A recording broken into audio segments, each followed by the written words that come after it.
Alright. It's ligma time. Yes, my face isn't working. But boo, hello. Very cool. Hello, hello. How's it going, everybody? The Boy Meets Mini is here as well. Oh no. Yes. Let me. Fucking cringe Lord McButthead Boy Meets Mini. There we go. Now my camera is. Camera's not hiding me. I can't hide anymore. I'm caught. Caught. He's not hiding anymore, Cinema. folks. Not the cinema. This is not cinema. Yeah. I don't know what he's talking about. He's lying.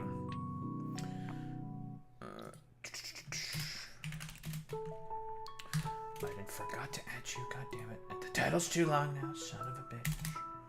No, it's good. It's good.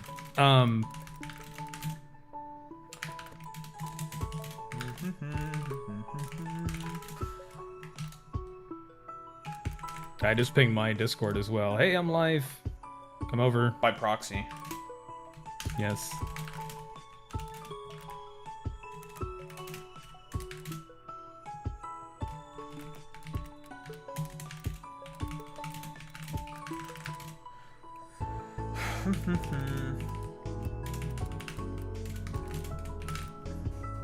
Very cool, very good. That's that all done. Alright, lovely. Shut up, music. No one cares about you anymore. You're a bitch. Son of a bitch. Alright, lovely. There we go. Now we're cooking. All right. Let me start my fucking game before it makes everything shit the bed. I mean, I guess we could just sit around and just There's a fucking hole in my sock? What the hell? Again? It's okay, I got more new socks. Sock emergency. We're resolving it. Yes. So while Daho resolves his sock emergency, how's everybody doing in chat? We're socking our buskins right now. This is so Balatra. We're socking our buskins. There's now a giant hole in it now. Because I ripped it to shreds myself. Socking our buskins. Let's see, this should be good. Alright. Yeah, I have a pop filter on my mic, so I'm like, this thing like hides my face. it's too.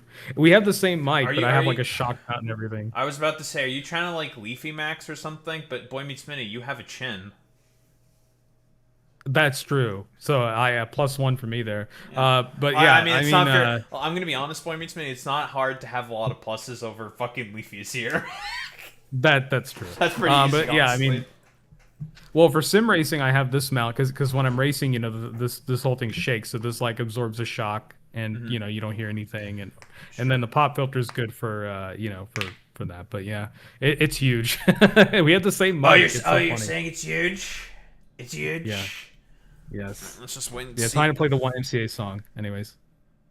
Oh wait, hold on. We got to do the jerk off dance. You know, where he's like, yeah, I'm jacking off cocks. Why does he do that? I don't know. Why is this? He learned that on. Like, why is his dance like jerking off? Right? Like he'll also goes up to like UFC fighters and says like you're basically like a model. You're so beautiful. I love the way you look. You look so good. It's just like, huh? Yeah. Why are you gay? Like, why are you being gay? Trump, what's going on, buddy? But yes. All right. Before we get started, let me. I gotta do the. I still got to load into Factorio because. Why are you gay? You are gay. I just want to wait for someone. How does it all sound through the stream? Well, it's probably my face is probably very, very lagging right now because of me fucking loading up Factorio. Yeah, other than that, like you're looking pretty good. Like it's not blurry. Like I see my end is pretty clear, and then also the screen it's super clear. So yeah, no, I'm okay. We fixed all the problems. Yeah, we have something working. Eventually, we'll have a proper setup. Like I said, we'll get we know who to talk to. We'll get our dicks out for Harambe, folks. That's right. Dicks out. Make sure this is on silent for Harambe. We love Harambe, don't we, folks? Never forget. Never forget Harambe, folks. just need to wait for this dumbass fucking game to load now. By the way, did you see the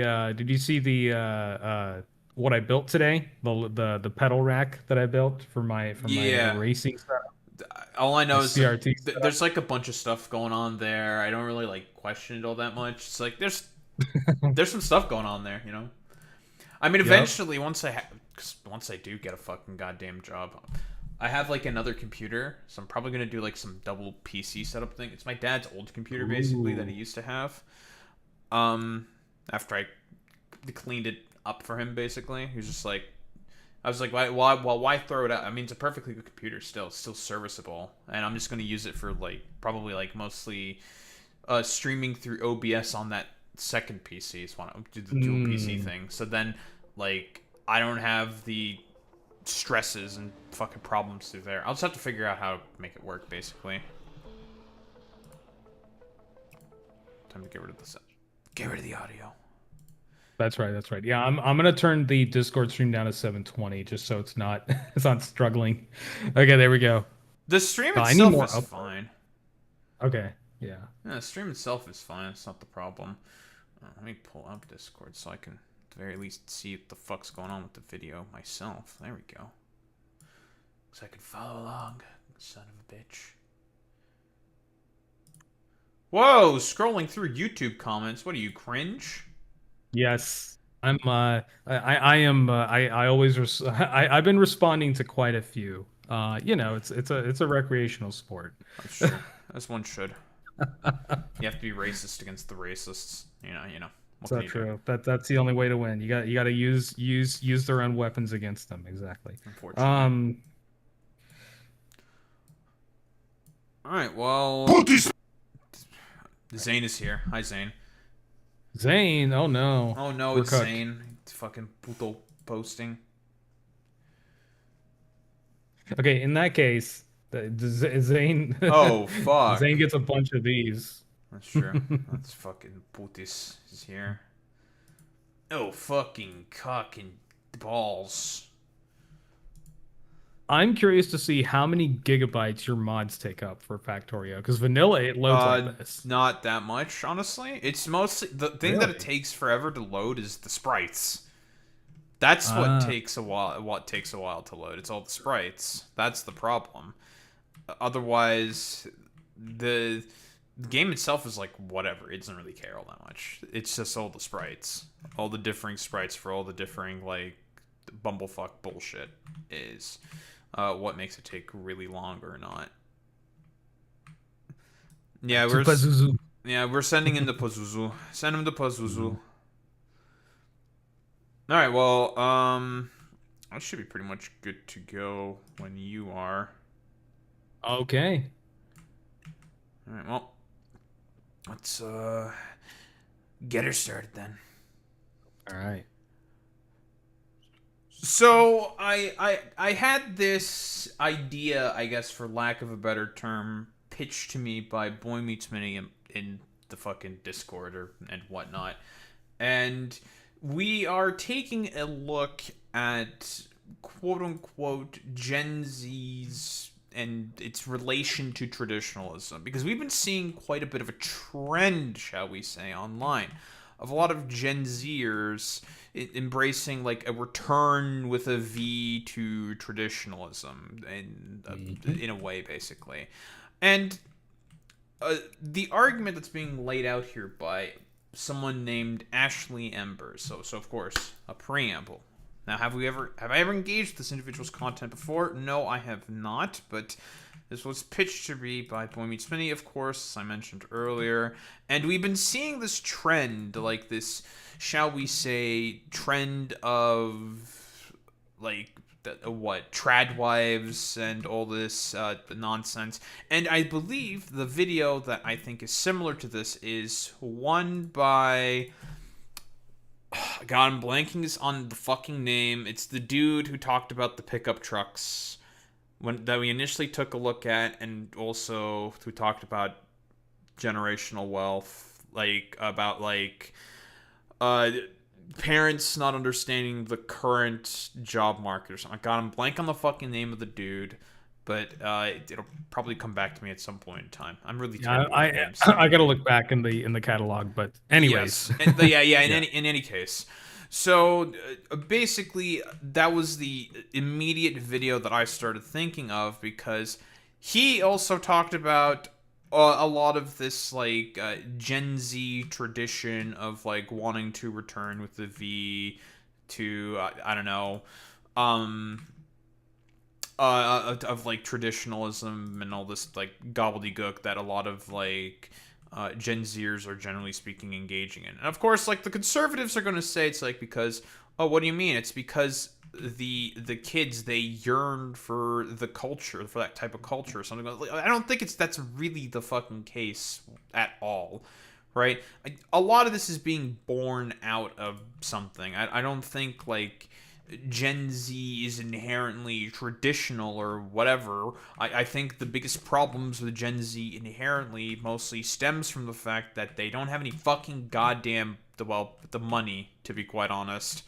And the main thesis of the I wish I just remembered the fucking goddamn video that we took a look at before. But basically the main thesis of it is like, no, dude. The biggest problem that a lot of Gen Zers are having is because they're just not really secure in their financial state, and that's like the biggest fucking issue. Um, and that's why they are sort of like trying to return with a V, do traditionalism and all this fucking shit. It's not because they yearn for that particular culture or whatever. It's because no one has any fucking goddamn money. That's the biggest problem. No one has any fucking money, and everyone's just like, well, we need fucking money, guys, in order to be able to survive. And everyone's just like, well, we're basically fucked if we just don't get any goddamn money. And that's the biggest issue, right? Like, the economy is bad, economic prospects are terrible, blah, blah, blah, blah, blah. We've done this whole shtick already in the past before. I don't need to just reiterate that sort of fucking position here. So, if I were to take a guess, that is more than likely what Ashley is going to talk about. If I were to, well, if I were a betting man, of course, which I'm not, but that's just how the saying goes. Want me speaking? Yeah, and actually, yeah, sure. I'll introduce myself. I'm Boy Meets Mini, aka Critical Racing Theory on YouTube. Yes, I change names on YouTube. How dare I rebrand? That's What Cardinals. the heck? Rebranding. Oh, that means you did something like edgy or cringy online or something. That's what that means, right? Yeah, I got canceled, and the Twitlongers came in pretty hard. I got tons of them, and there's That's Google true. Docs and everything. That So was yeah, I did all the Google Docs and all the canceling. That was all me. we know, we know. Because I got canceled by Tahoe, supposedly, I guess yeah, I got dragged on here. But no, no. The real thing is, I wanted to go over this video in addition to sort of what you were talking about. What I'm really concerned about because I come from the Christian space. I'm a Christian, and especially in evangelical and right wing spaces, there's constant radicalization toward tradition or what they call tradition. But it's a very sort of they basically what those people do is they appropriate the scripture to some nostalgic like hearkening for the past. We've probably seen some of the tweets and stuff from the White House social media account, which It's have been pretty so yeah. unhinged. Where It's all yeah, you've return. seen those. I Yeah, don't it's need to all describe it. yeah. It's all return with a V shit, right? Yeah. All return So with a V. there's this like push from institutions and particularly in the Christian space and like and there's like a massive push to like appeal to Gen Z and Gen Alpha in not only churches but just now they're creating more evangelical spaces outside of the four walls of the church. So like in Hollywood, I think someone recently opened a Christian nightclub, so there's no booze and it's all like worship music. It's really cringe. I would never go. Wait, Like it's just okay. yeah. How the what? What do you? Okay, there's no. What the fuck do you do in a Christian nightclub without any fucking booze? How does that work? I don't know. I don't know how they like. How did I don't know like how what do they kind of make? activity. How do they Yeah. fucking generate any revenue or business? They're a I nightclub. mean, that's why I'm not gonna go.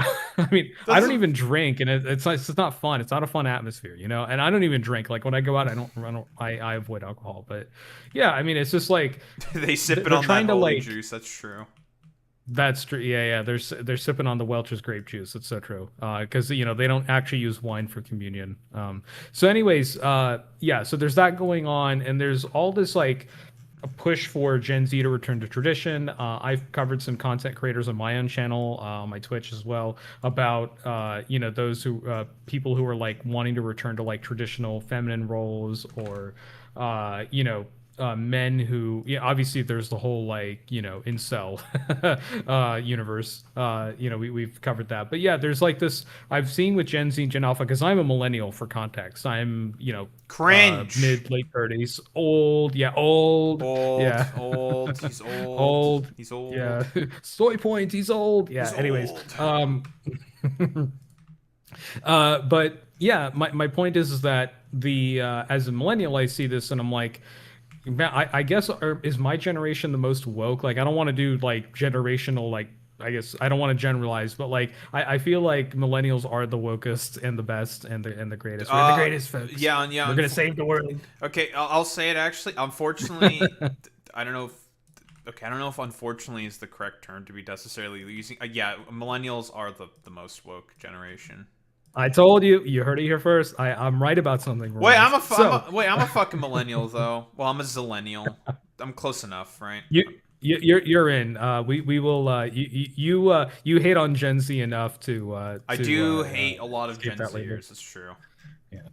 So, yeah, that's basically where I'm sorry, approaching this video from. I'm curious to see like what all because I've seen a lot of these TikToks, but like I'm curious to see like what angle Ashley comes at it from, whether it's a trauma response. I don't know. Like I don't know. Let's see. I don't know if it's purely that, or like you said, there's like other factors. It's obviously always multiple factors. I'm curious to see what Ashley says. So, yeah.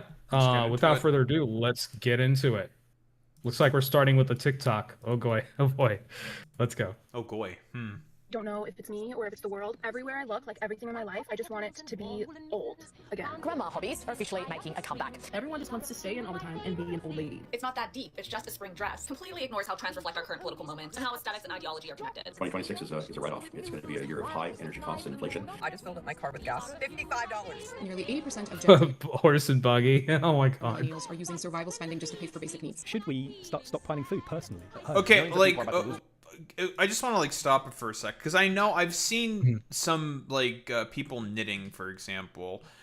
That's something that I've already seen happen in like my private school with like some people just deciding to just do like some knitting, and it wasn't like a return with a V, like a traditionalism kind of a thing. They just kind of wanted to knit just because they wanted to. Well, mostly because so for those who don't know, I came from a fucking private school, so a lot of fucking goddamn rich kids and whatnot. Oh my And god. yeah, a lot of them just like did knitting because they just wanted to learn how to knit. I don't know, because they wanted to like make like nice things for like friends of theirs or something. Like it's whatever, to be honest. Yeah, I don't know. I don't know if it's like a return, if it's all about like we will return with a V to knitting or and whatnot. It's like, okay, I don't know. Yeah, yeah, and the other thing as well with around that is because I went to public school, but I also grew up evangelical, so I know some. I don't talk to many of them anymore. A lot of them are just turned out to be stupid racists, so I just don't talk to them.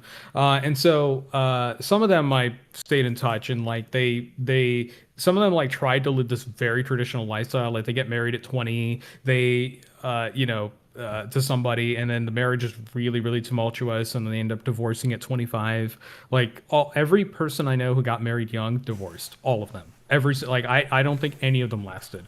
So Oh yeah, and I they mean, tried to live. well, yeah, because they're not really given the fucking proper tools to maintain a relationship like that. Let's be honest, right? That plus your brain's not fully wired. Yeah. So and also at 20 you're working like you're either going to university or you're working like an entry level job at best. It's very very difficult. Or you're rich. Whoa, we don't know. It's Wait, one of hold those- on. What about our based nepo babies? Come on, Boy Meets Mini. I mean, yeah, or you're rich, you're a nepo baby, yeah. Which none of them, I think one of them was, and then the other two were just sort of like normal, sort of middle class background or whatever. But yeah, like all the people I know who tried to do the trad thing back then, because this was like, well, I grew up in the aughts to 2010s, and so basically around that time, that's where a lot of the sort of trad stuff was more within the church. It wasn't like out on the internet as much, right? Because it burst onto the internet in like 2015, 2016, around the time Trump came into office. But before that, it was more in sort of Christian spaces, and of course, there was the whole like Christian revival of the 2000s. So there was still that. And so basically a lot of these people were like trying to live that sort of traditional life. The husband goes to work, the wife stays at home, maintaining the house, cooking, whatever, raising kids. And yeah, it just doesn't last long, because for a number of reasons I don't have to explain probably. But I feel like what's happening here, and like your example with knitting, or like for my example, say like cooking or whatever, or homemaking. I feel like a lot of those arts and crafts or hobbies, they get absorbed by these cultural movements, right? And they get appropriated, and they're used to try to push a narrative onto the next generation. You see what I mean? Like it gets propagandized, and it's like okay, now that's not fun anymore. It's like, okay, I just want to knit. I just want to, I don't know, make sweaters for friends or for people who don't have in my community, and just be generous. But then now, if I let's say I was a woman and I started knitting, I would get called a trad wife, by a bunch of people. It's like, no, I just enjoy knitting. I'm woke. But it's like it's like now being woke. What are you, cringe? Yeah, I know, so cringe. Being woke in the big 26. Yeah, That's what true. are you doing? Pronouns in bio. What are you doing? Yeah, what are you, fucking cringe or something? That's true.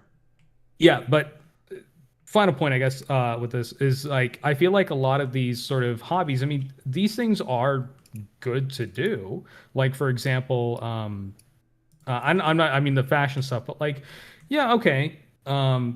Gardening, that's good for you. Having a green thumb is good for you. And it's good to know how to do it. It's a good life skill. Preserving food, making preserves, pickling, like that kind of stuff is really good. Like doing this is awesome. The problem is like now it's been like appropriated for trad wifery and by propagandists, which I really hate. So, and I feel like Gen Z is sort of like making this part of their identity. They're starting to, and there's multiple factors, like I said, but yeah, that is one of the things I'm concerned about is like they're saying, oh, I garden, but I also hate trans people. I garden, but I also only want traditional marriage and I'm a virgin until the wedding day or whatever. It's like, oh my God, it's not that deep. True. So anyways, I'm I'm seeing this with Gen Z and yeah, it's bad. Yeah, like I started seeing like community gardens in my like neighborhood when I was like living back in Ottawa, and it was like because it was like mostly like a poor neighborhood, like kind of like projects kind of a thing, but like not exactly. We don't have exactly like the same thing as like projects or like Section 8 housing in Canada. It's kind of similar, but yeah, it's shit like that specifically where it's just like, oh well, here's the poor housing or some shit, stuff like that. Yeah, it's I mean, I guess it's a good thing to have, but I guess now if you go garden in the community garden, you're a trad wife. Caught. Anyways. Yeah, I guess or something. Yeah, there you go. All right, let's see. I think we were here somewhere. Okay, yeah. Millions of people are about to lose their jobs. They're about to lose their homes. They're going to lose everything they have. Kids are going to be food insecure. We are looking at an economic. What is this? Are we twirling rifles now? Oh my God. Dude, it's the bro wants to go into like a marching band or some shit. I don't know. Yeah. Oh my goodness. Tsunami. This whole thing has gotten out of hand. Gen Z was supposed to be the digital generation, raised in the heyday of the internet, defined by convenience, speed, and automation. But somewhere along the way, they traded their algorithms for fermentation. From the rise of homesteading and made-from-scratch meals to gingham dresses in the garden, vintage tech, and even cozy crafts, the vibe has completely flipped. So much so that if you squint, Gen Z and a retired woman from 1952 are living surprisingly similar lives. Gen Z didn't just suddenly wake up and decide that they want to be like their grandparents. No, somewhere along the way, their priorities changed between rising grocery bills, the endless global conflicts, and the general sense that the future feels unstable. And so what's being labeled as Gen Z's return to traditionalism is really anything but traditional, rather a response to a world that's essentially pushing them out. So that is what we're going to be talking about today, why Gen Z is rebelling against the modern world, and how they've ended up in a culture that essentially romanticizes fending for yourself. Okay, this is the exact same video I've seen before. I've definitely seen this video before. God, I'm trying to remember what's the name of the fucking content creator who made the video, because it was talking specifically about generational wealth, if I recall correctly. Let me see if I can find the name real quick.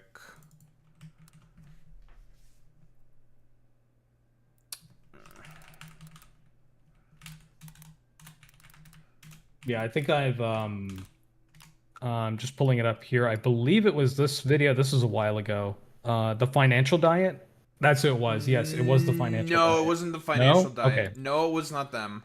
It was someone else. It was a dude. Although I've also taken a look at that video from the financial diet. But it's like you're being gaslit by generational wealth. It's not that. It wasn't about generational wealth. It's talking specifically about the era that we're in right now. It was a guy, long curly hair. He works as an economy professor. I'm like hardcore fucking blanking on his name. Damon Cassidy. No. Not Damon Cassidy, really. Who the fuck is Damon Cassidy? I thought he makes those kind of videos. Like he talks about this. No, but it's maybe related. Let me see. Pickup trucks. What? Yeah. Dude made a fucking video about pickup trucks, basically.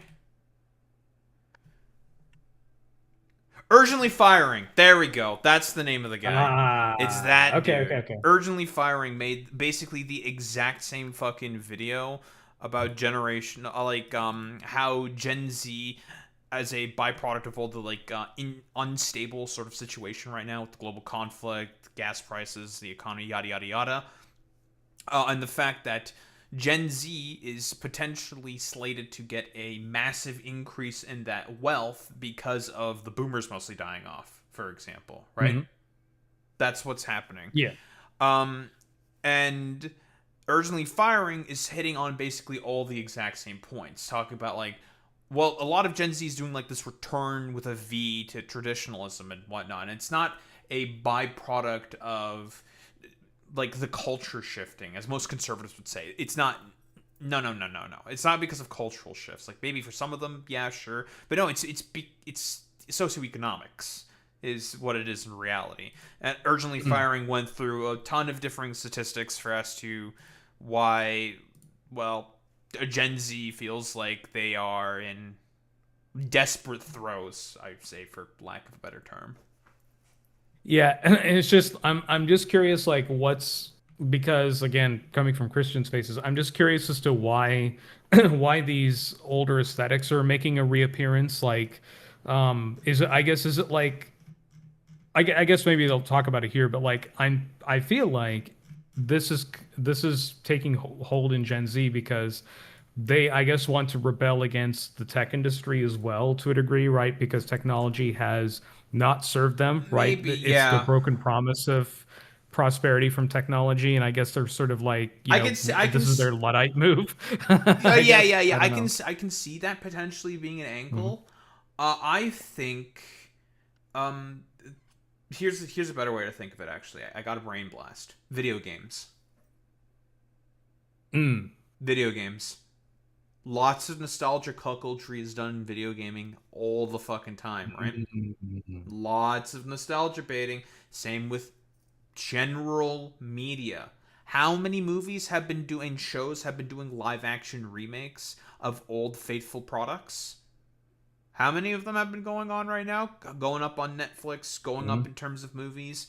Those are the only media properties that you see whatsoever going up, and nothing really new is being experimented. And why is that the case? Because those are safe, right? That's a byproduct of, again, hyper commodification of media, right? I think that's where a lot of this quote unquote nostalgia cuckoldry is coming from. And it's not really a cultural shift. I think it's because we know a lot of like culture is unfortunately produced by capitalists. You know, it is what it is. We live in a highly commodified world, and that is where I think it's mostly being born out of. It's a, shall we say, a projection of the not, maybe not the media environment itself, but like the sort of like maybe like environment around the general socioeconomic problems that's also been compounded by the media as well. It's I think it's like multiple fucking factors.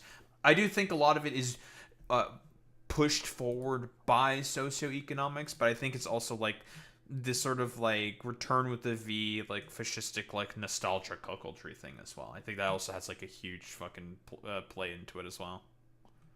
Yeah, and I like that you described it as fascistic. We'll continue with the video after this, but like I like that you described it as fascistic because it is sort of this reinforcing of hierarchy that you know. It's kind of like it's like the devil that you know versus the devil you don't, right? So what was a lot successful of back in the golden age of America, the 50s. Oh yeah, that's what was 50s, successful. But no one knows the reason why it was successful. Did you say 90s? No, the 80s as well, right? Because there was evangelical revival in the 80s, so it was pretty successful back then. And so, but yeah, I mean, it was successful because of ding ding ding socialism, or social programs, and the government, redistributing wealth a lot better back then than it used to, than it does today. But yeah,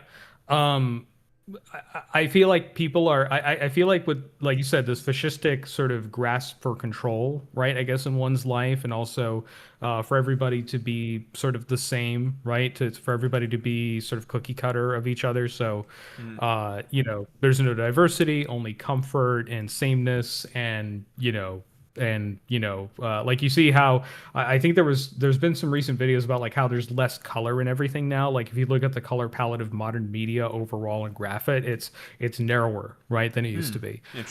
So everything's becoming more beige, more gray, like furniture. For example, I don't really like how my apartment's decorated, right? Because when you rent an apartment, you get what you get, and it's like white walls, it's walnut floors, it's white cabinets. It's like, no, I want some color, I want some life. And so who knows, maybe I'll find a better place. But yeah, just like how there's dead internet theory, it's now dead color theory, right?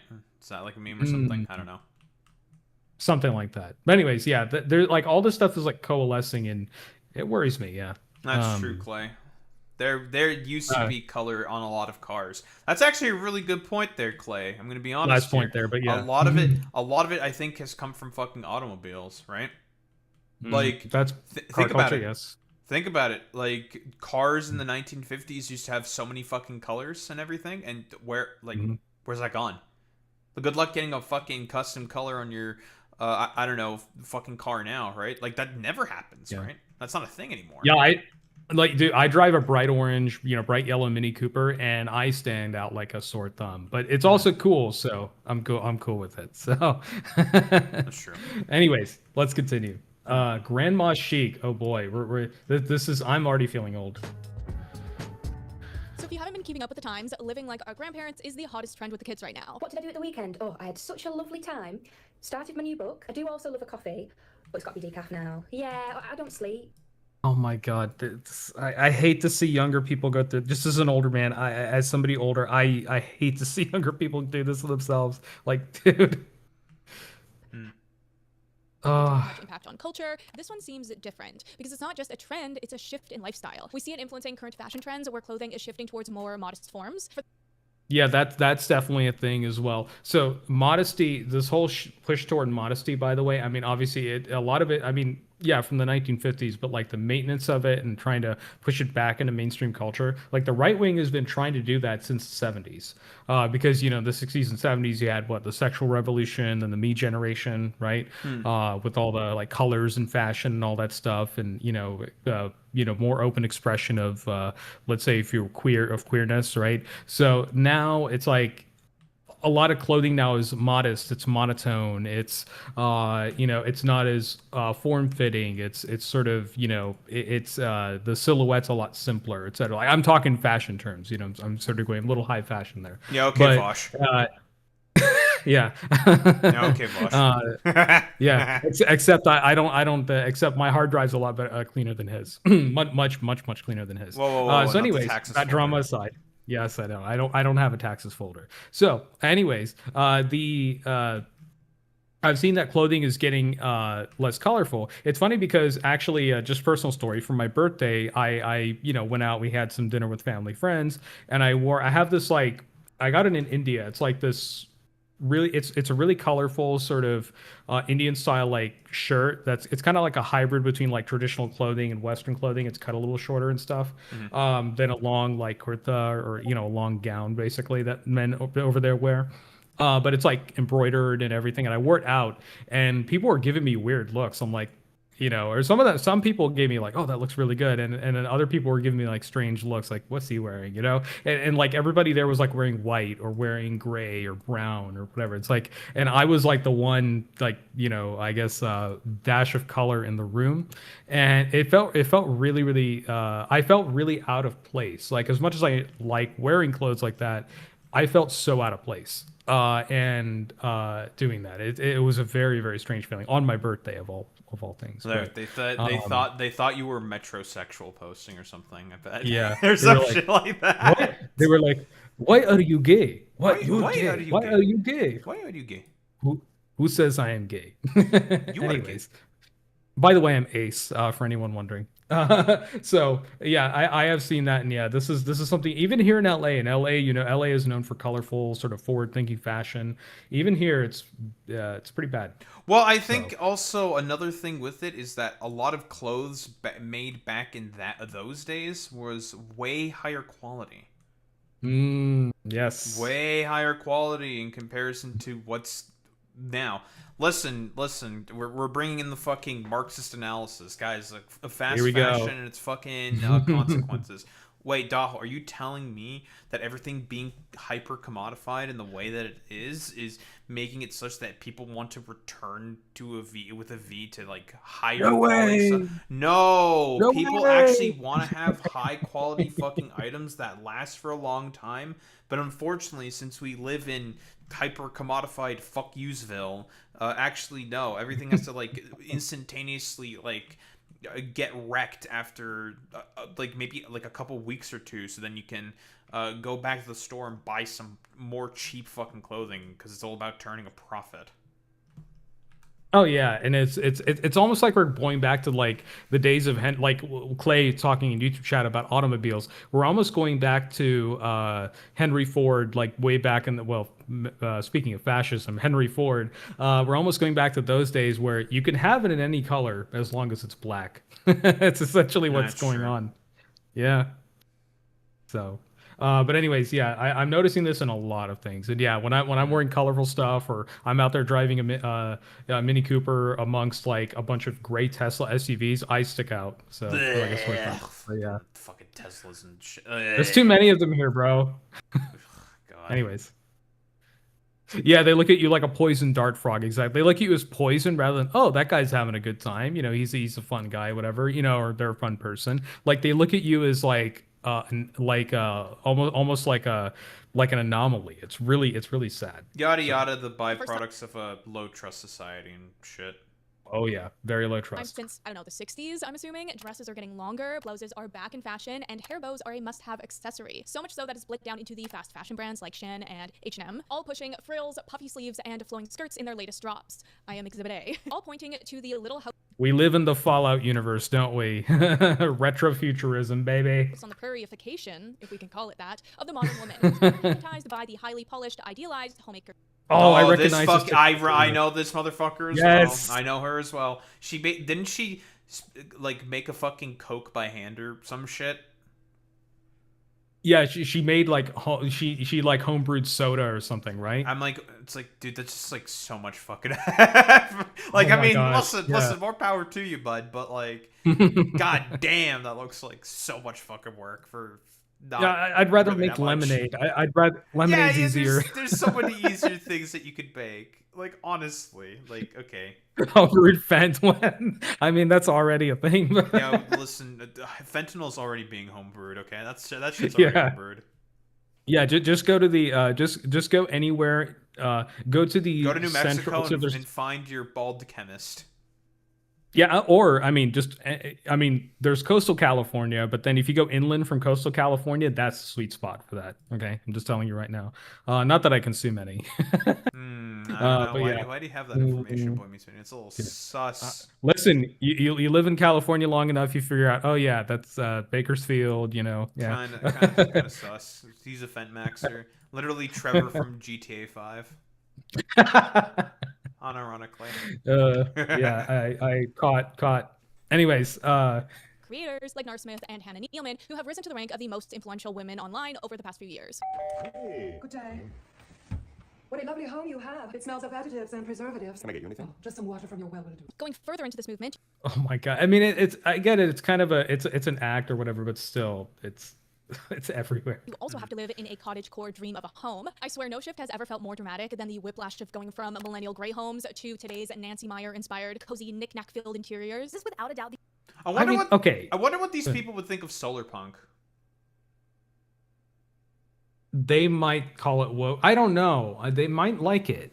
They might like it just because of the solar punk how is the natural same it thing. is. Solar punk is Yeah. the exact same fucking thing, but not cringe. Well, not that this not that this is necessarily cringe. Like, I mean, yeah, little knickknacks everywhere and all this fucking bullshit. No more like boring ass like gray shit. I mean, look at my fucking dumbass room, but that's mostly because I. Well, look at us. Yeah, look at us. But that's because I'm too poor to fucking decorate anything. I don't have money to decorate stuff. You need money for that shit. I don't have money. Like, what the hell? Yeah, exactly. And even like just example because from I'm originally from India. You know, in India, houses have character. You've probably seen how Indian houses look and the decorations and like the different. You motherfuckers have they have aura. like festival of colors. Yeah, we have a festival dedicated to colors, and obviously it's a Hindu festival, but yeah, like everyone celebrates it. We have a festival of lights. We like Diwali. That's the Hindu New Year, and so because of that. In India, a lot of houses have aura there. Like you go there, there's all kinds of really cool colors, textures. People use, teak wood, jute, jute for like threads and quilts and stuff. It like everything looks really cool. But now in India, when you look at new properties that get built, like new apartment buildings, new houses, they have this like modern sort of the same as like basically like this, and it looks really boring, and people in India actually, like younger people in India are like not liking that change. They actually want to go. There's kind of a similar thing happening in India where they want to go back to how their grandmother's house used to look. It's really interesting what's happening there as well, because in India, as you probably have heard recently, if you thought the job situation was bad in North America or in Europe, oh boy, India is far worse. They have way more youth unemployment. They have a lot of brain drain, and that's been happening for years, particularly bad now with H-1B and everything. I mean, not that I'm against Indians coming here. Obviously, I want people to be able to freely move for opportunities and stuff. But like H-1B is exploitative and causes brain drain, right, from other places. So, and it's motivated not by free movement, but by capital, right, capital interests. So, anyways, but like what I'm seeing is, because in India the situation is so dire, young people over there really want like to live in something like their grandma's house. So it's a very interesting sort of they want to return with a V thing. Yeah, there's sort of its own brand over there of returning with the V. But yeah, it should be called Pinterest Court. Yeah, it's funny, Warframe Sensei. Like it's very funny how younger people are like rejecting the technology, but then they're using social media to promote this aesthetic, right? It's very interesting. Like they're still using the tech to influence. So it's still done through influencer, I mean, by channels. the way, most of the people that do this shit, they are very well off. It's mostly wealthy people that do shit like this. Yeah, content creators are nepo babies for the most part. That's true. Whoa! I'm not a nepo baby. Okay, don't give me that accusation. That's crazy. Not all content creators. Yeah, hashtag not all content creators. Okay. Yeah. I am a true proletarian. That's true. Yeah, the return of video cassettes, video stores. Oh, by the way, Clay, here in LA, there's one last thing. There's actually two, because in LA we do this thing called themed bars. Like we have the Scum and Villainy Cantina for Star Wars nerds, very nerdy. And then they have what they did. They took an old adult video store from the 80s. It actually used to be one, and the owner had a bunch of tapes. Had all the tapes from when he originally closed the shop down. So they reopened the store as a nightclub and a bar. It's pretty cool. So, but then there's like there's like but like the nightclub, they still have like the shelves of cassettes and stuff. It's really it's really fun. I've been there. And then there's another one that is just like a Blockbuster, Blockbuster video rental. So but it's a bar. Like you go there, get your drinks. They have like sofas and tube televisions and VCRs, and you can watch like movies in 4:3. It's so cool. Well, just play some Melee. So think about it. There you go. Oh yeah, I forget if they had an NES there or not. That would be cool if they did. No, but anyways, NES for Melee. Okay, relax. No. Not that far back. Okay? this isn't the original Super Smash Bros. All right, Jesus. I know. I'm going way back. Yeah. Yeah, they have Record Store Day and stuff like that here in LA as well. But yeah, vinyl is starting to sell a lot more. But yeah, like basically, it's funny though that all this traditional stuff is being channeled through the same old thing that Gen Z claims they hate, which is technology. Very, very interesting. So, and I guess again, it's probably their primary social outlet now, right? Because third places are dead. Yeah, well, exactly. Which is that's a problem in of itself. We've talked about the sort of byproducts and consequences of that. It's just obviously this is not a good thing. I do not think that social media should be anyone's primary fucking social outlet, but whatever. Unfortunately, this Here we are. The conditions that we have right now. Yep. So, anyways, let's see these interiors. Oh boy. The biggest home decor trend you were going to see in 2026. Grandma core is huge right now. It might be even as big as Joanna Gaines' farmhouse was about 10 years ago. I feel like one thing that I remember. I don't know if you in Canada if you got the TV show, but I don't know if you know the Gaines couple. They were on like watch TV. I never watched the fucking Houses channel, I think, or HGTV, I think it was. I don't fucking watch that shit. I mostly watch Discovery. Yeah, no. Well, my mom loved this. She used to love watching it. She's kind of fallen out of it as well, but like she used to love watching HGTV, and so a lot of moms do. Everyone's mom does. So there was this one couple on there. They were, I think their name was Gaines, the last name, the Gaines couple, a Gaines family, and so they Wait, really? Gaines, yeah. What the heck? That's crazy. But they were like.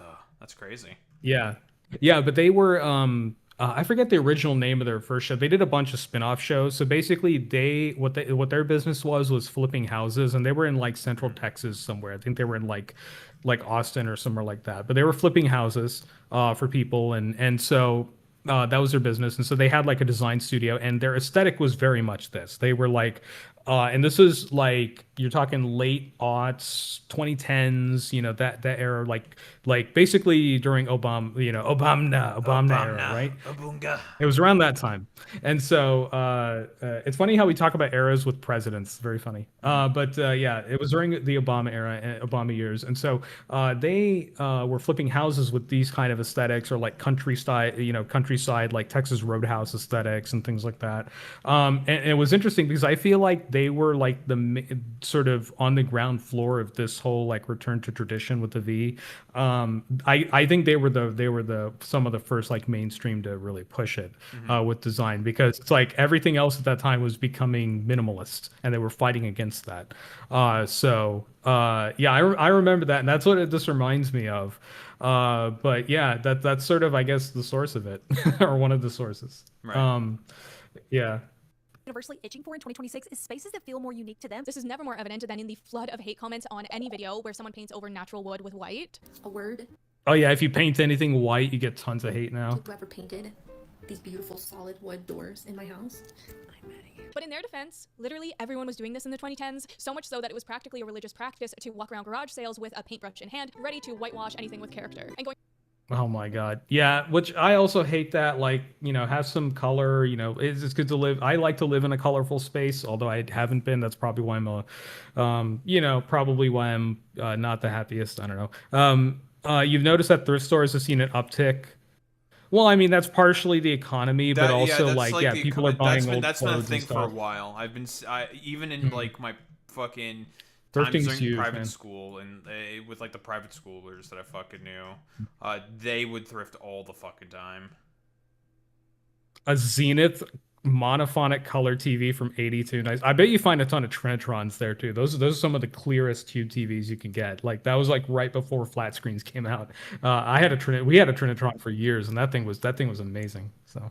From that to everyone restoring wood cabinetry on TikTok is a big jump. So while I personally would have never thought that the trendy homes of today would be so old-fashioned and doily coded, here we are. Basically, the more grandma core your home, the chicer you are. But you can't just take on the aesthetic of Anne of Green Gables, you have to do the work. Meaning that homesteading practices are all the rage these days because Yeah, you can't just LARP. You have to actually LARP. This is the LARP. Here we go. Organic veggies in hand and your milkmaid dress blowing in the wind. Is anyone else constantly thinking this? Because my dream I've made it scenario in life is to live on a few acres of land, and we have chickens and goats and pigs and cats and dogs, and my babies grow up on a cute like homestead little farm. Across the country, people in their 20s and 30s are buying land, starting gardens, learning to can vegetables, grind wheat.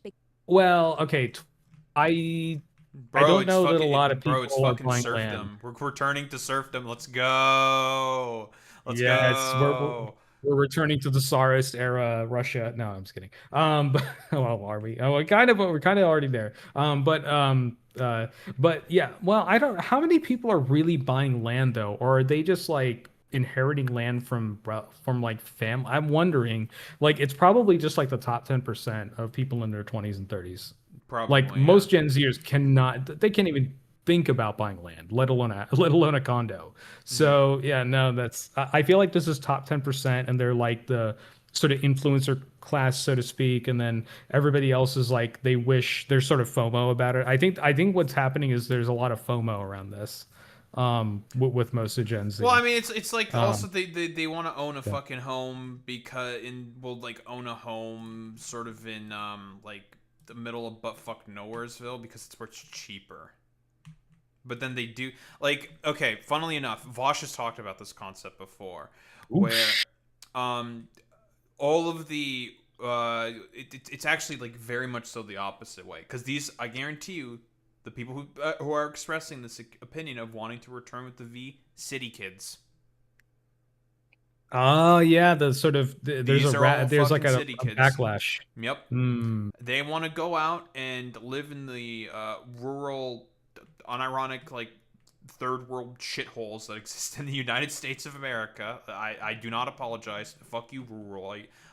No, it sucks. Okay? I agree. As an American, I agree. And rural areas are dire straits. And all of the kids who live in rural areas, they're just like, get me out, get me out, get me out, get me out, get me out, get me out, get me out, constantly. And every time, like, Vosh, for example, goes on like one of these like super anti-ruraloid sort of rants where he's just like, man, fuck these like dumbass rural peasants. Unironically, these motherfuckers make the lives of everybody worse for no reason because of their fucking goofy looking racist head asses. A lot of people, generally speaking, get mad at him in like his like subreddit constantly. You want to know who the people who do not get mad at him over that? The people who actually live there. Yeah, in the rural areas. Because they know the reality. Yeah, they know the reality. It sucks. It's awful. Yeah. And they constantly beg, like, I wish I had the resources to move to a city. Oh my god, it'd be so much better. Because they've been living there their whole lives.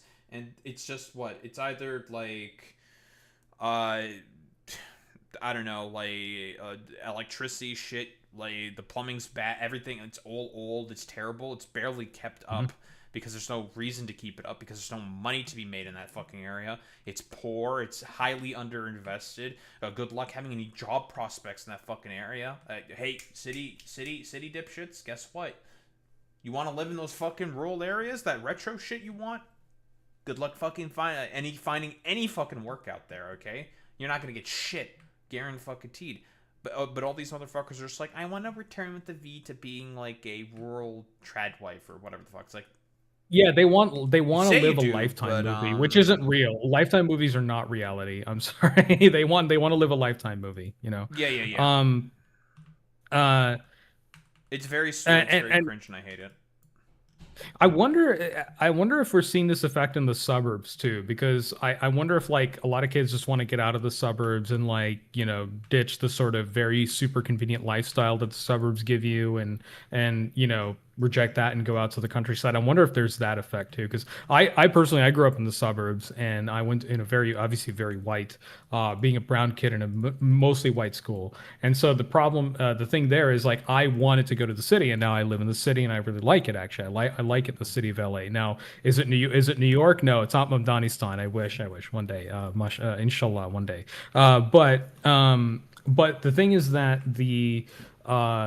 I feel like kids in the suburbs are also wanting to live out in the countryside. Like they want to get out of the sort of, super convenient, cushy life that it gives you. Listen, there is a reason why I constantly say suburbs are a crime against humanity.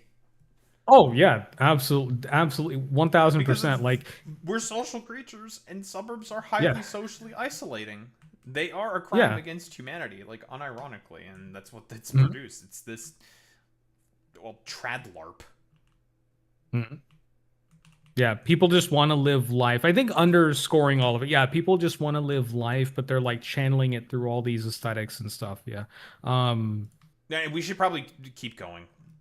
Keep going. We need to get them to clothes and fix what breaks instead of throwing it away, which I just think is so funny. Mind you, I'm making fun of myself as well. Just the other week, while in my milkmaid dress, I asked Josh if we should get ducks, but I'm not the only one. I bet just about everyone in my age group has muttered the words, "Should I get chickens?" since 2020. This is a dream that I've had since lunch, and I'm not giving up on it now. But overall, everything homestead, from the sourdough starters to the livestock and of course the gardening, is trending, which I want to mention. Gardening used to be a niche hobby. Like, as surprising as that might seem now, gardening was never cool. Literally no one wanted to grow their own food in 2018. If you told someone 5 years ago that Gen Z would be obsessing over knitting circles and sourdough starters, they'd probably laugh, but here we are. So this overarching cultural shift has been growing and evolving over the past 6 years under different names and forms, and it's all rooted in the past. We started with cottagecore in 2020, then came the tradwives in 2021, followed by an array of micro trends, including the soft girl era under consumption core, and as of recent, grandma core. All across the country, Gen Z are turning to the rituals and lifestyles of their parents and grandparents, known as the grandma trend. It is a phenomenon where young adults utilize tendencies, memories, or hobbies that represent motherly figures in their lives, and use them at a young age instead of socializing with others their age. Instead of bar hopping or drinking until 2 in the morning, they prioritize self-care, relaxation, and nostalgic rituals. Okay, this is a good point, by the way. This is a very, very good point, because again, we talked about this before. Death of third places. Good luck. Like, if you're a fucking kid, lives in the burbs, you don't have a car, you don't have gas to pay, you don't have insurance. Good luck with all that shit. That's incredibly fucking expensive. How the fuck are you gonna get to a bar? How are you gonna bar hop unless you're already living in the city with like good public? Like, you don't live in New York. Most of these guys don't fucking live in New York. They live in a shithole fucking suburb. That's what it is, right? And this is sort of like the byproduct and like consequences of the, and I've talked about this before, the socially isolating sort of factors that the suburbs fucking cause. Like, there's a reason why I call that shit an unironic crime against humanity, and whoever designed the concept of the suburb, I think should be thrown in the fucking Hague. They should go to fucking jail. Like Robert Moses, and I guess everyone in his cadre, I guess. Robert Moses and company. Yeah. All of them go to jail. 1000%. Like, straight to jail. You have unironically created the conditions that have made humanity worse. Unironically. Worse. Mm-hmm. And all these people, right, who have created this sort of like dynamic, have made it such that now people want to do this return with the V, like homesteading stuff, because of the, or like potentially like even further socially isolate themselves, right? Is what I'm seeing mostly, because that's what this like cottagecore sort of shit does, or basically like, because if like talk, because there's everyone has like a fucking cottage up here in Canada, okay? Because we have a lot of open land, lots of like natural forests and shit like that. You just go up to like Northern Ontario and shit like that, right? Lots of fucking people with cottages, especially if you're richer. You probably have a goddamn cottage that you go to for like a week or two in the summer or whatever to hang out with family or friends or whatever, what have you, right? And it's very rural and it's very fucking isolated, right? And it's like, that's like a fun thing you can do every now and again, or whatever. Sure, you can do that. That's fine. That's not the contention that I'm having. The thing is that if we want to fix these sort of problems, for example, of social fucking isolation, right? Further isolating yourself in a fucking cottage in like a rural fucking backwater is not going to help. It's gonna exacerbate the problem. It's gonna make it worse. Yeah, and I guess you could kind of say that like this harkening for back for the nostalgia is sort of like, okay, I'm already alone, whatever. Let me make the best of it, kind of. I guess so to speak. That seems to be what's happening here is like they're trying to make the best of social isolation and make it I don't know, like not draining at least, but I feel like this is going to drain people in other sinister ways, right? This is going to drain you even further because you'll be so isolated, you'll be locked into this very, very disciplined routine. You're not going to have any sort of recreation or any no whimsy in your life. I guess that's the term everyone's using now is whimsy. But yeah, like you lose that whimsy. I feel like what this is fake whimsy. What yeah, friends? Bigger point. Yeah. Yeah, like what social circle? Yeah, social circle. What, like you're gonna use like social media or Discord to try to replace like the social circles? Like that's not necessarily gonna work. I mean, if anything, that's like kind of what brought this sort of malaise that we currently find ourselves under. Like that's not how that works. Mm-hmm. Yep. So yeah, and the fact that it's framed as self-care, relaxation, and ritual, it's like like behind it, it's that's a lot of work. No, it's like these people are romanticizing very heavily, very very heavily. Yep. Like having a coop with like a coop with like a couple chickens. Because I know a couple people who have like chickens and stuff like that. It's like whatever, right? Like, but like the whole community garden with all the animals, the homesteading stuff, dude. You people are living in a fantasy land. This is actually very, very difficult. There's a lot of work that you need to be able to put into that. And that's shouldn't be something that's done isolated, right? Even back in the times of feudalism, of serfdom, it was a community effort. It was towns who did this. It wasn't individuals in homes that did this. It was towns that did this, that worked those farms, worked those animals. People who like specialize in like butchering meat or taking care of those animals or whatever, or tilling the crops and whatnot. That was a communal effort, not an individualistic effort.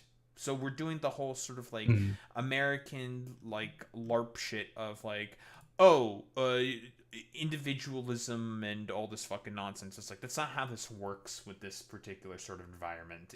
It's a community effort. You can't disregard community effort when it comes to stuff like this. 1000%. There we go. All right. So I think there's a lot more. Let's get to it. Is rewriting the playbook of how to spend your 20s, stepping away from the live fast, die young or YOLO mindsets of previous generations. Live fast, die young, have a good-looking corpse. Long-standing patterns with the youth, like drinking alcohol, smoking, and teenage pregnancy, are all at record lows, which is a good thing, but it's not necessarily. Yeah, but the pastors are saying, oh, the teens are doing this. It's like their narratives are stuck in the 1980s. Like, oh, the teens are smoking, drinking, drugs, this, that. It's like, they're not really doing that anymore, dude. They're doing exactly what you asked them to do, and they're depressed and they're desperate.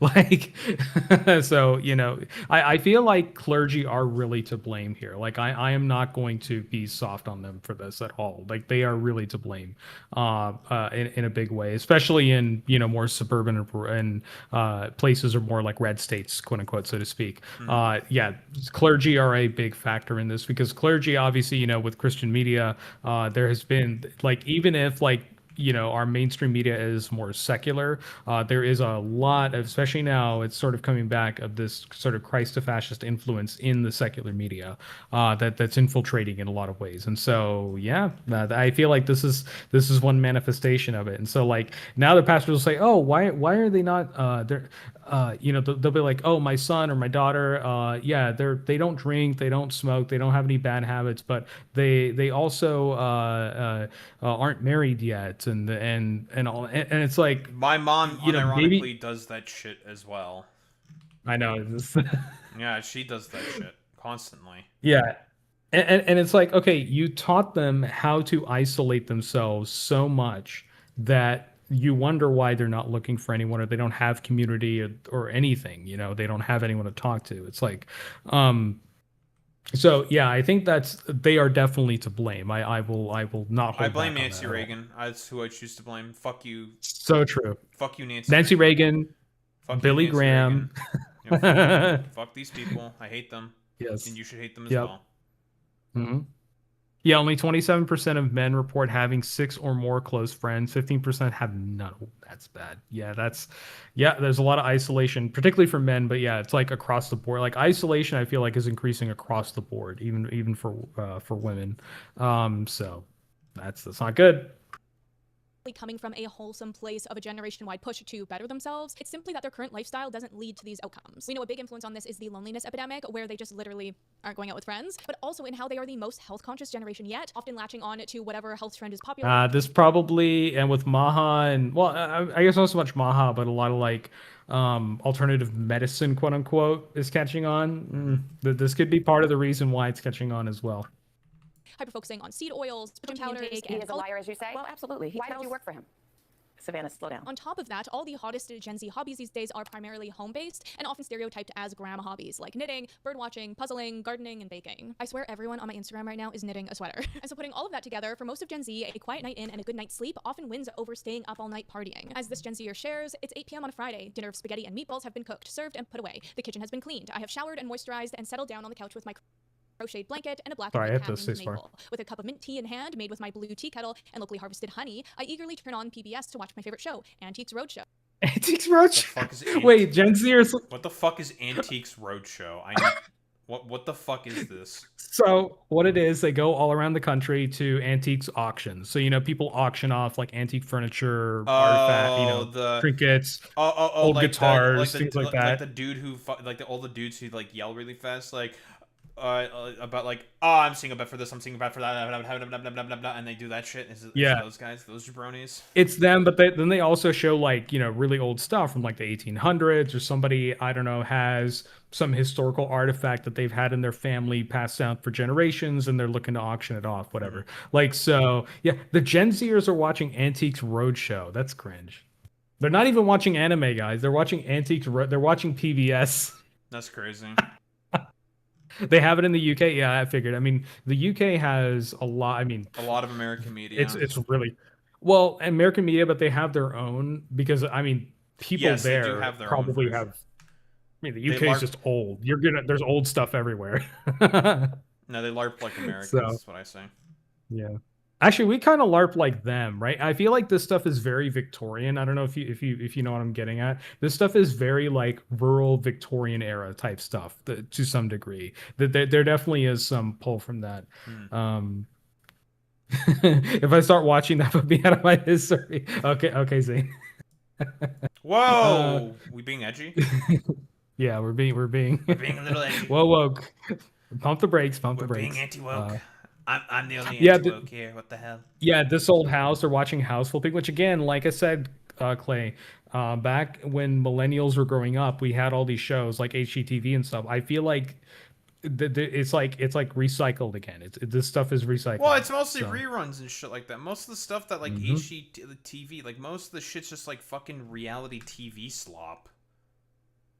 Yeah, it's like, or I remember when like all those house hunting shows, they would go to like destination cities. They go to like Rome or Barcelona or wherever, and like, like some married couple was looking to like I don't know become expats in Spain or whatever, and they would look for a rental. Like there was all that going on, and now it's like.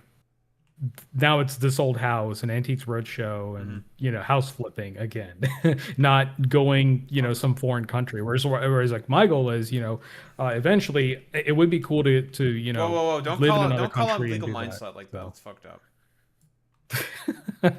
That's fucked up. How would you do that, Blaine Smitty?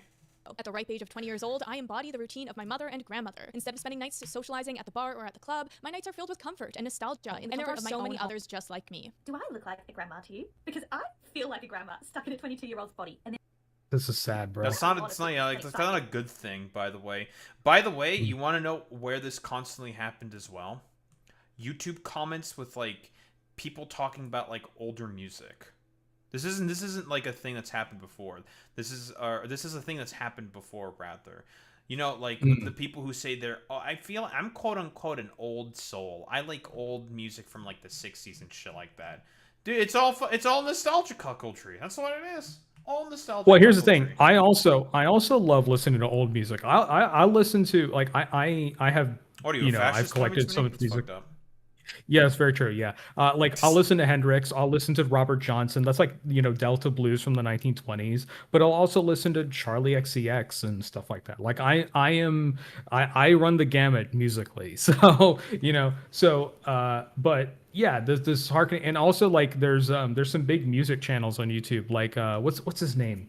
He's an old like Gen Xer who's just like really mad about modern music. What's his name? Rick Beato. I don't know if you've seen some of his videos, and he's like some music producer, kind of a big shot. He's produced a lot of big albums, and the dude knows his stuff in terms of music production. He's just one of those old souls who's all cranky about modern music, and he actually thinks hip hop isn't music. Like, it's insane. Oh, he's Ben Shapiro.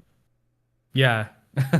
Ben Shapiro, but gray hair and music producer tattoos and stuff. And probably not but as anyways, much maybe he is a Zionist. I have no idea. He hasn't expounded on that at all. Emerald live on Emerald live on Food Network. Yeah, I remember back in the day. Yeah. In a grandma in me. A quilt patchwork? No, a patchwork quilt. I think my bed wants one. It's asking for it. But the question I'm here to ask is why? Why is Gen Z embracing traditional lifestyles? Now we're getting into why it. Why now? Because this goes beyond what some label as just a religious push of traditional. Gen Z is turning to Christ, parade, traditionalism, families, heritage, and you can't stop us. Yeah, you can see where the white supremacy comes in. I don't think that's exactly the case. Oh, wait, I recognize this account. This is and she goes through a lot of accounts. She gets banned a lot, and so she ban evades constantly. One of them, Savannah Fur, Fuhr. Yeah, you know where they're going with that, and obviously heritage. What for? What? Yeah. What you mean by that? Pepe posting. Yeah. Pepe I don't know what number account she's on now. She's been banned many, many times. So. Fueled by the trad wives, of course, who single-handedly indoctrinated an entire generation. And we know this because the trend has emerged on both sides of the political and religious spectrum, so there has to be more going on here. But what we do know for certain is that these young adults are searching for something, and they aren't just looking outward for it, but rather backwards. Okay, question for you. Do you ever feel like you are more anxious or sensitive? Okay. Done an ad? Ads? Sponsor, we're moving past. Sorry. Okay, the last good era. Listen, she's probably a great sponsor or whatever. Yeah, sure.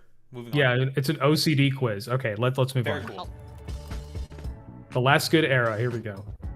Nostalgia. One of life's greatest gifts is the ability to look back on things with rose-colored glasses, forgetting how miserable things actually were. We all had that girl in middle school who swore she was born in the wrong generation, all the while romanticizing a time of food shortages, fixed. Hey, that's what I said. I said. No way. I'm in her head. I'm in her head. Yeah, we're all in her head. Yeah, well, Clay, and you're talking about the fast food lifestyle for home cooking. Like I said, I don't really go for fast food anymore. Like once in a while, I'll go to In-N-Out Burger because In-N-Out Burger is relatively better compared to other fast food. I don't know, fight me, Burger King aficionado. If you eat Burger King, man, what's like unless it's desperate measures. Who eats Burger King? Go to In-N-Out. It's the same money. Desperate measures. So anyways, what are you fucking playing Halo ODST? Yes. Yes. But yeah, it's like, once in a while I'll go to In-N-Out because it's a vice for me. But like, yeah, I mostly cook at home, but I also, order out. But mostly what I order is from like, specific, cuisine restaurants. Like I'll order, Sichuan Chinese or I'll order, pho or whatever. Like, I'll order something that's different, something to, broaden my palate. Whereas yeah, but ditching, fast food. Yeah, people are ditching it for home cooking, which is fine. I think more people should learn how to cook. It's a good thing to know. And it's good for you. So, but yeah, sort of this romanticization, and I think that's on top of it is the issue. Also, by the way, like to be fair, I mean, home cooking, generally speaking, is less expensive than fast food. That's a fact, right?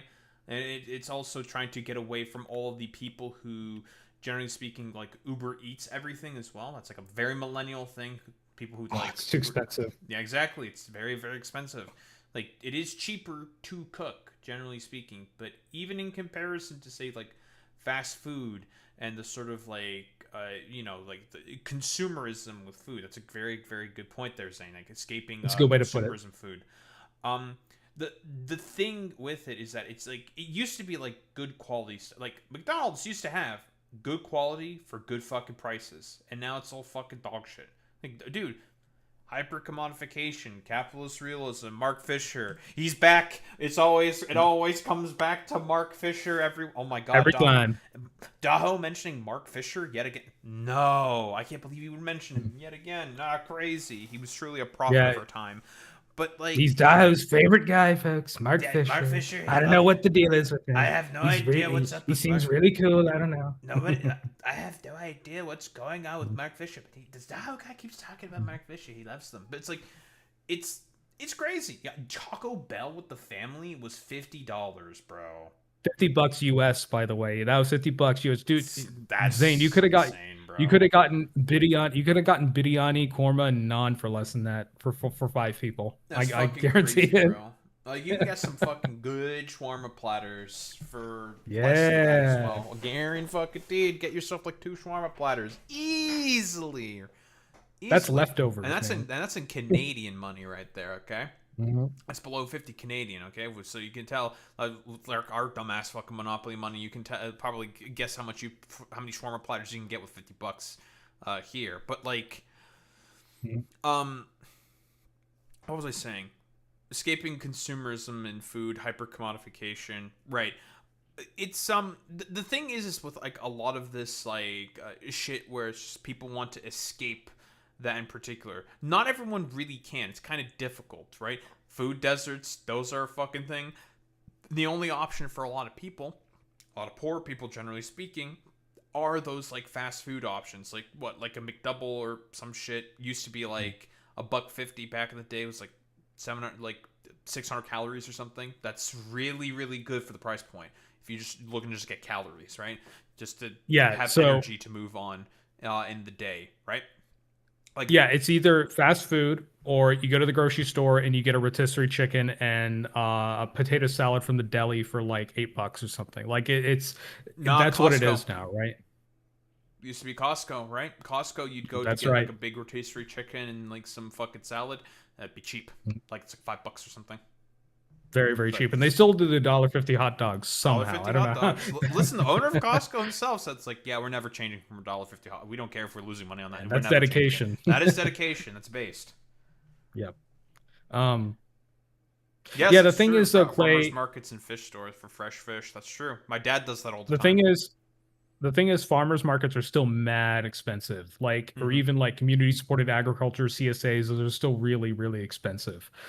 So it's, not everybody can access it. And yeah, produce is very expensive now. Like, yeah, I think it's now what's happening is like, yeah, people are trying to return with a V, but I think they're running into the problem of, late stage capitalism and hyper commodification. Yeah, I mean, listen. I've been going to a halal butcher for years, so that's nothing new for me. I've been trad wifing this whole time. I have not been. Yeah, I'm a degenerate. It's over for me.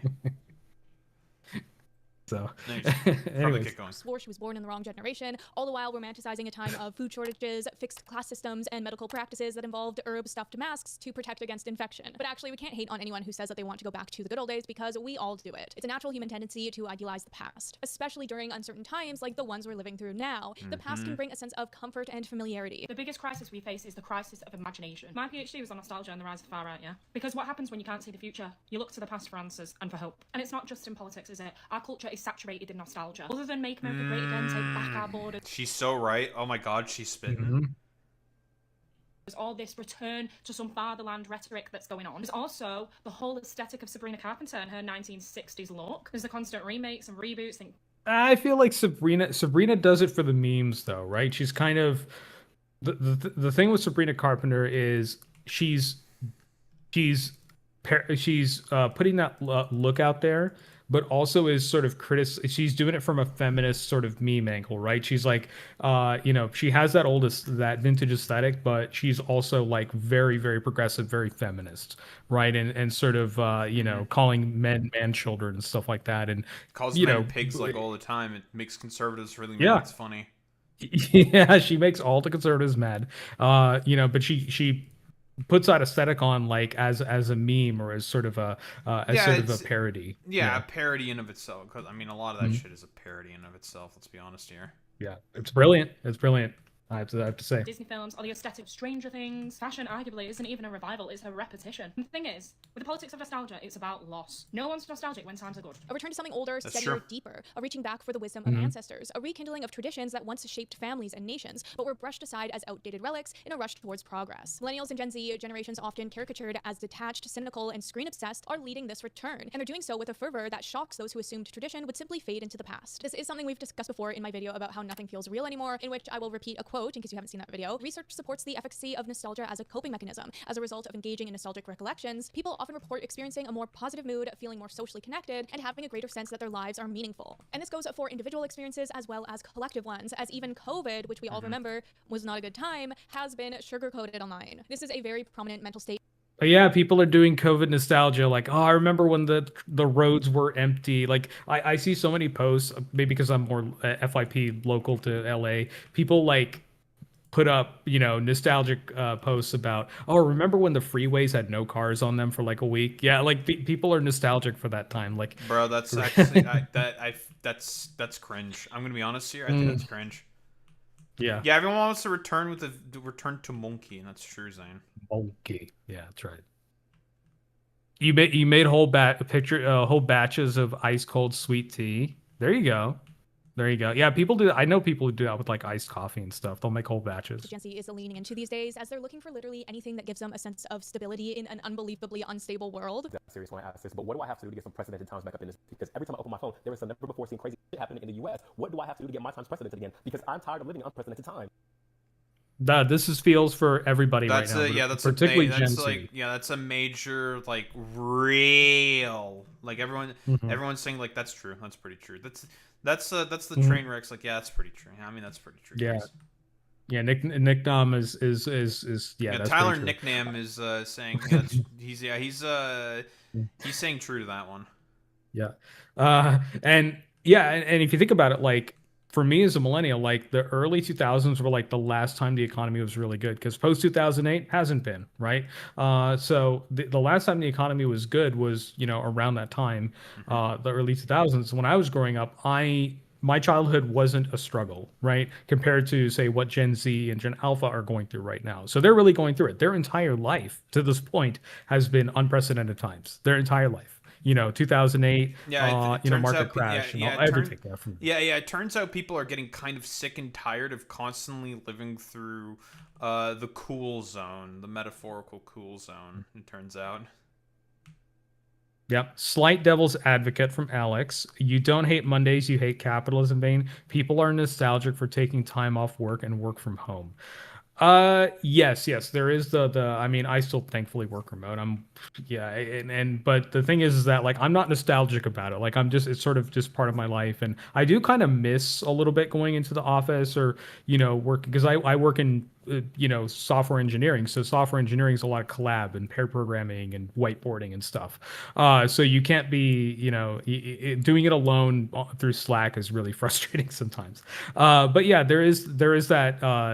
I'm also, you could say I'm a little bit nostalgic as well because during the day, because I start very early in the morning to match Central Time because I'm in Pacific. I will actually take a siesta some days if I can get the chance. I'll take like a 1 hour nap in the middle of the day. I know, very very Italian.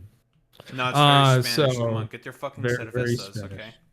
They all take siestas. All of Southern Europe is taking siestas. Yeah, because they're not cringe, and the Mediterranean. True. The Mediterranean is fucking sick. True.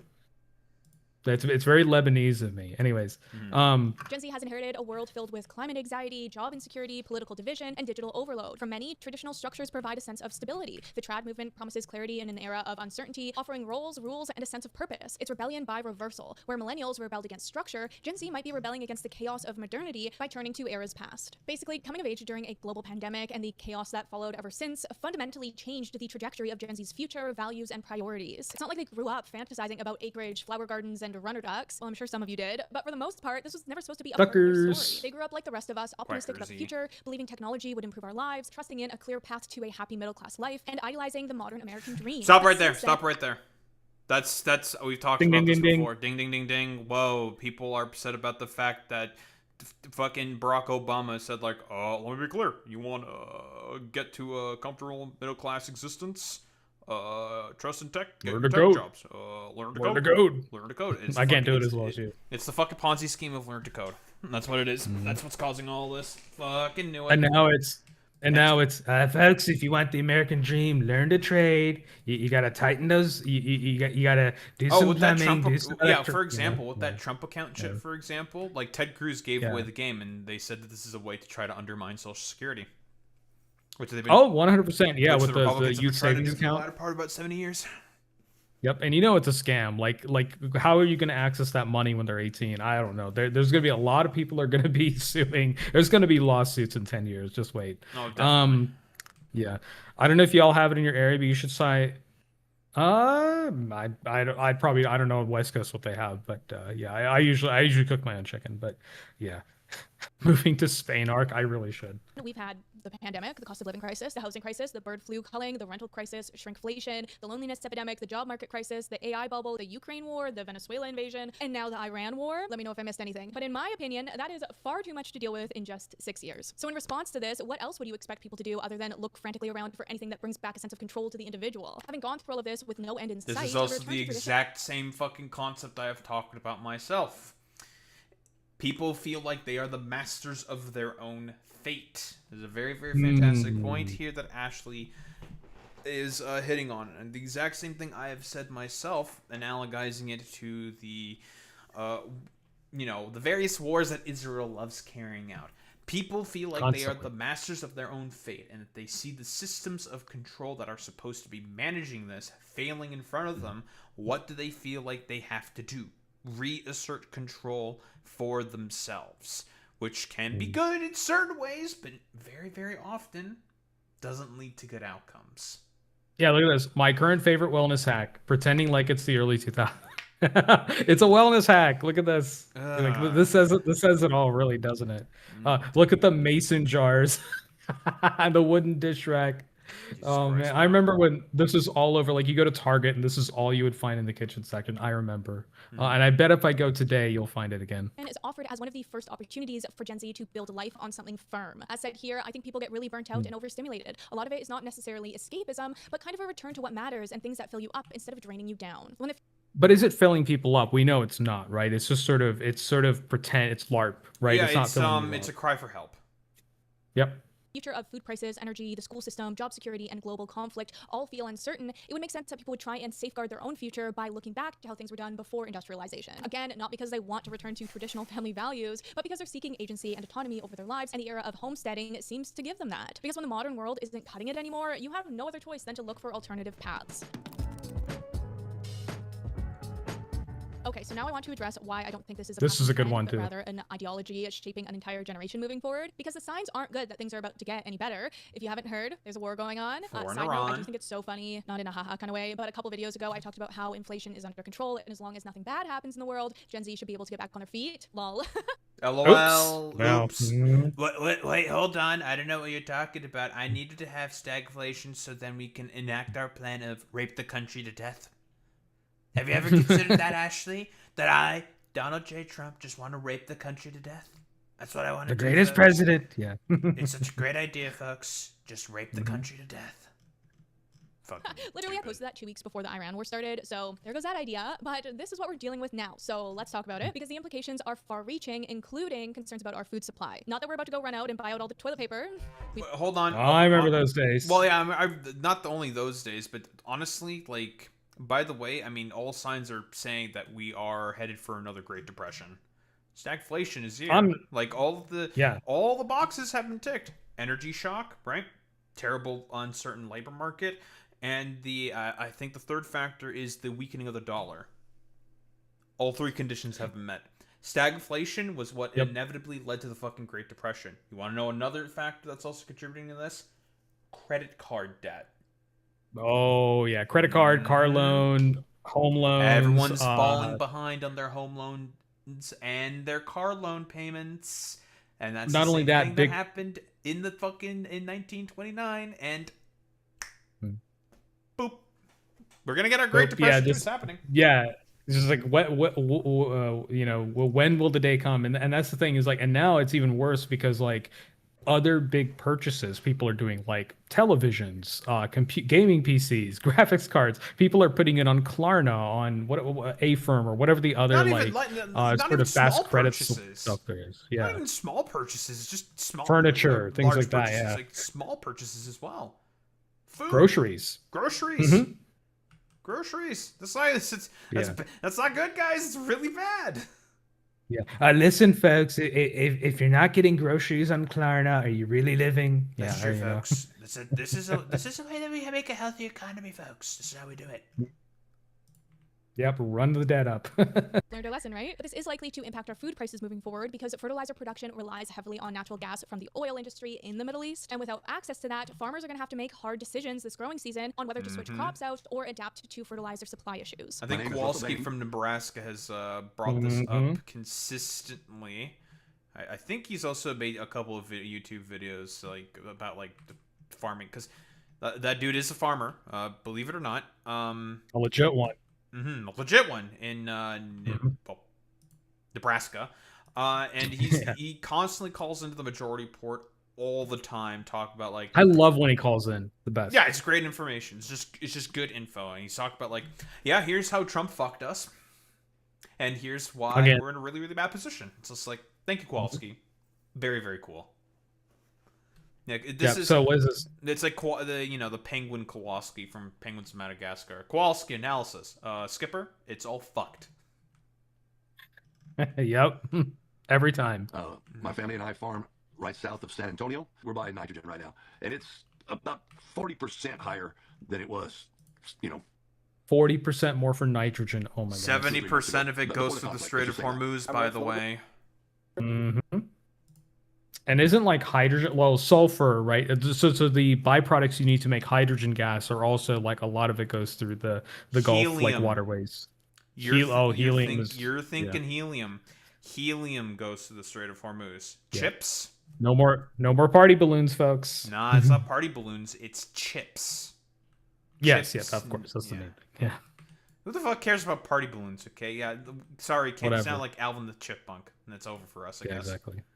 Yep.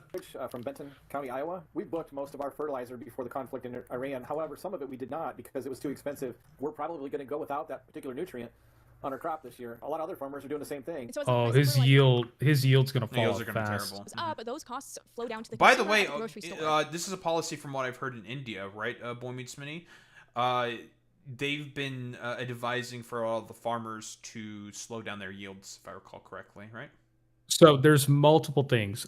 Modi has basically put the economy on lockdown in India. Basically, what they're doing is he's stopping import of precious metals like gold and jewelry and things like that. It's basically like austerity maxed. He's austerity maxing India. Yo, my favorite kind of maxing, dude. I love austerity. I know. Thatcher maxing. Yes, oh my God, Thatcher maxing. Yes. She's creaming in the grave.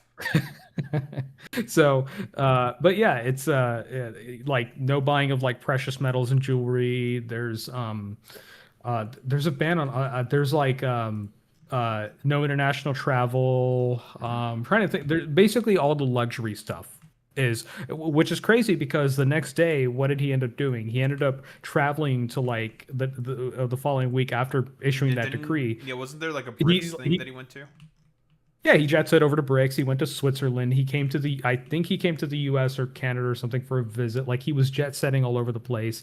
And then the richest man in India, Mukesh Ambani, and his son, they like released some like they did a huge like reveal party for his son's ice cream company. It's like luxury ice cream or whatever. It's like the irony. Okay, like are we fucking Castro maxing right now or something? What the fuck is this? It kind of feels like it, What the hell? That's the only guy who likes fucking ice cream. What the cock and balls is this? Mm-hmm. Hey, don't forget Biden and the chocolate chip. Remember that. But yeah, we don't like Biden. You're reminding me of all of the like Call of Duty AI meme shows that I have seen on fucking YouTube. That's another ethical use of AI is the presidential zomboids. If you know, you know. Yes, they're so good. Or when the ones who play Dawn of War. I fucking Yes. love all of those are very good. Yep. They conclude that extending the war through the spring and summer planting and growing season could push food at home grocery inflation toward 5 to 7%, and that prices would most likely not come back down even if energy prices retreated, preferring instead to restore margins that were compromised during the initial shock. To expand on that further, while we all hope this conflict will end soon, even if it does, the damage is already done. Yeah, it's the already supply done. chain has been disrupted and For years, by the way. This is years to come. What do you mean? I needed to do this because I wanted to be best friends with our good pals in Iran. I don't know what you're talking about.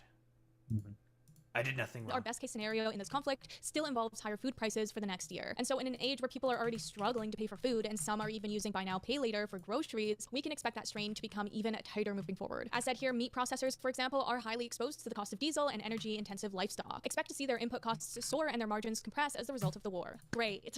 It does. We're all becoming vegans, folks. Let's go. We will. You will eat the worm and live in the box. Listen, I've said before, vegans are correct. They're just really terrible at making their arguments. Really, and they're militant. That doesn't help. Yes. Doesn't help their case one bit. I actually feel crazy that like nearly every interview and thought piece and article on the Iran war includes something along the lines of, if you don't already have a garden yet, you should think about starting one to offset your food costs. They're literally telling us to anticipate fending for ourselves. Cool. And this goes beyond food, right? The global economy runs on oil, and when oil prices rise, inflation tends to follow because nearly everything we get from our stores or at our doorsteps depends on transportation powered by oil. As shown here, rising fuel prices could push inflation higher, experts have warned, and even It's start a almost global as if the economic car recession. infrastructure of America is biting America in the ass, like I've said before. Critical racing theory. Oh, this is why you need to be more way. fucking critical racist theorists. So true. So true. So true. So true. Mm-hmm. Like, here's the thing, and my angle on that as well. I'm a car enthusiast. I love, old automobiles, performance cars, stuff like that. I don't want to have to commute in a car. I want to race in a car. Okay, if I want to get to work, I'm hopping on the train and I'm walking. Yeah, dude, I want to listen. I don't want to drive to work. I want to drive on a racetrack. You don't. Yeah, you want to know what? Okay, if I want to have, I want to have a GTR. Okay, that's the car that I want. Not because I'm Paul There you Walker go, maxing. Okay, but because that's the specific car I used in Gran Turismo 2, which is my favorite arcade sim racing game. Fucking love me some Gran Turismo 2. Okay, we're doing a little bit of nostalgia cuckoldry. Okay. Oh no, we're doing it too. No, it's over for me. Oh, fuck. Daho not having any principles? What the fucking cock and balls is this? Backtracking already. Can't believe it. Yeah, it's over for me. I liked the R34 Skyline GTR, okay? That's a fucking sick car. Love that car. Very, very cool. Would like to somehow get one, okay? It'd be really difficult. Listen, I have a plan in mind. Okay, it'll work out. Trust me. I might be able to hook you up. I know some people who know some R34 owners out here. Okay, it's LA car culture. There's somebody. Well, somebody who has one. Listen, one day. Okay, one day. You gotta get a California one that has no rust. Okay. Anyways, that's true. So like, I would like to just drive around with that fucking vehicle because I think it's sick. I think that car is fucking awesome. It's a great vehicle. I think it's excellent. That shit ain't fucking happening anytime soon. And like, do I want to use that to commute to work or something? Like, okay, maybe I guess it'd be cool, but like, no, not really. I'm just trying to like more or less vibe, I guess, for like lack of a better term. I want it because I think it's just as cool. Or like the reasons for as to why I'd want to like paint Warhammer minis, because I think it's cool. Like I think it's just a cool hobby to get into. Yeah, I mean, you want a GTR for, I don't know, the track or autocross or something like that. Like that's what you want it for. Not a daily. Like I want train and walking daily. Okay. So. It's true. Yep. But as with food prices, even if this conflict only goes on for a few months, the consequences are already unfolding. This is because the supply chains don't heal instantly, as companies have to adapt to the current market, meaning negotiating new deals with suppliers, changing contracts, adjusting factories, and moving manufacturing. It all drives up the costs for months. I thought this was all supposed to be a video game. What do you mean, Ashley? Why are you lying to me?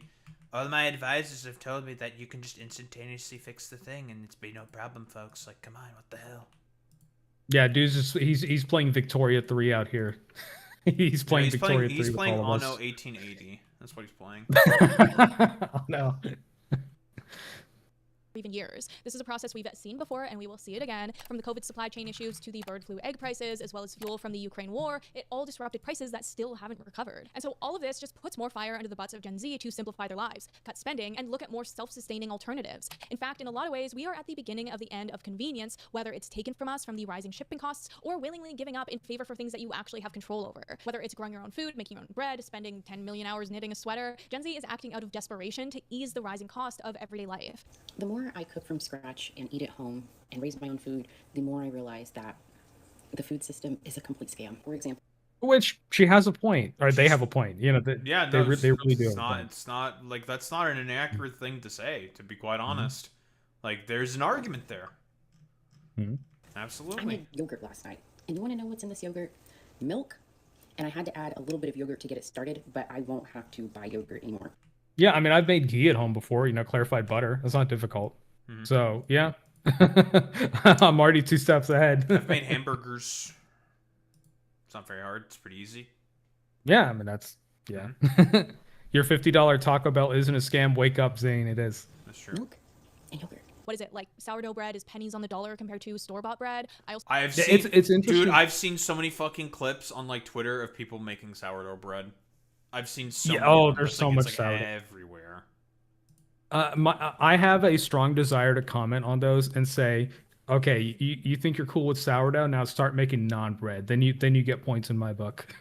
If you can make naan, you get the silver. That reminds me, I still need to send you all my local Indian places so I can get seals. Yes. I need to still do that. I think we got to put an order for you, some orders together for you. But yeah, and it's interesting now. Gen Z, I've noticed they are using the word capitalism a lot more. When I was growing up in the early 2000s, if you said the word capitalism, people would immediately call you out and say you were like a traitor, because that time, you know, it was like the Iraq War was like 95% popular. Like if you said the word capitalism back then, people would, you know, call you a pinko or whatever. They would call you all kinds of stuff, or like anti-American or whatever. You know, and now like everyone in Gen Z is talking about capitalism. Really interesting. Like I never had this growing up, and yeah.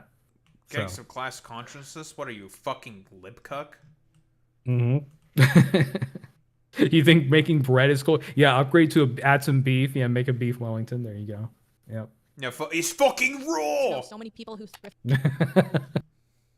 I feel like actually, you know, that's one thing as well, because I know a lot of streamers on here. They will watch reruns of Gordo, right, of Hell's Kitchen and MasterChef and all that stuff. Wasn't VO actually on?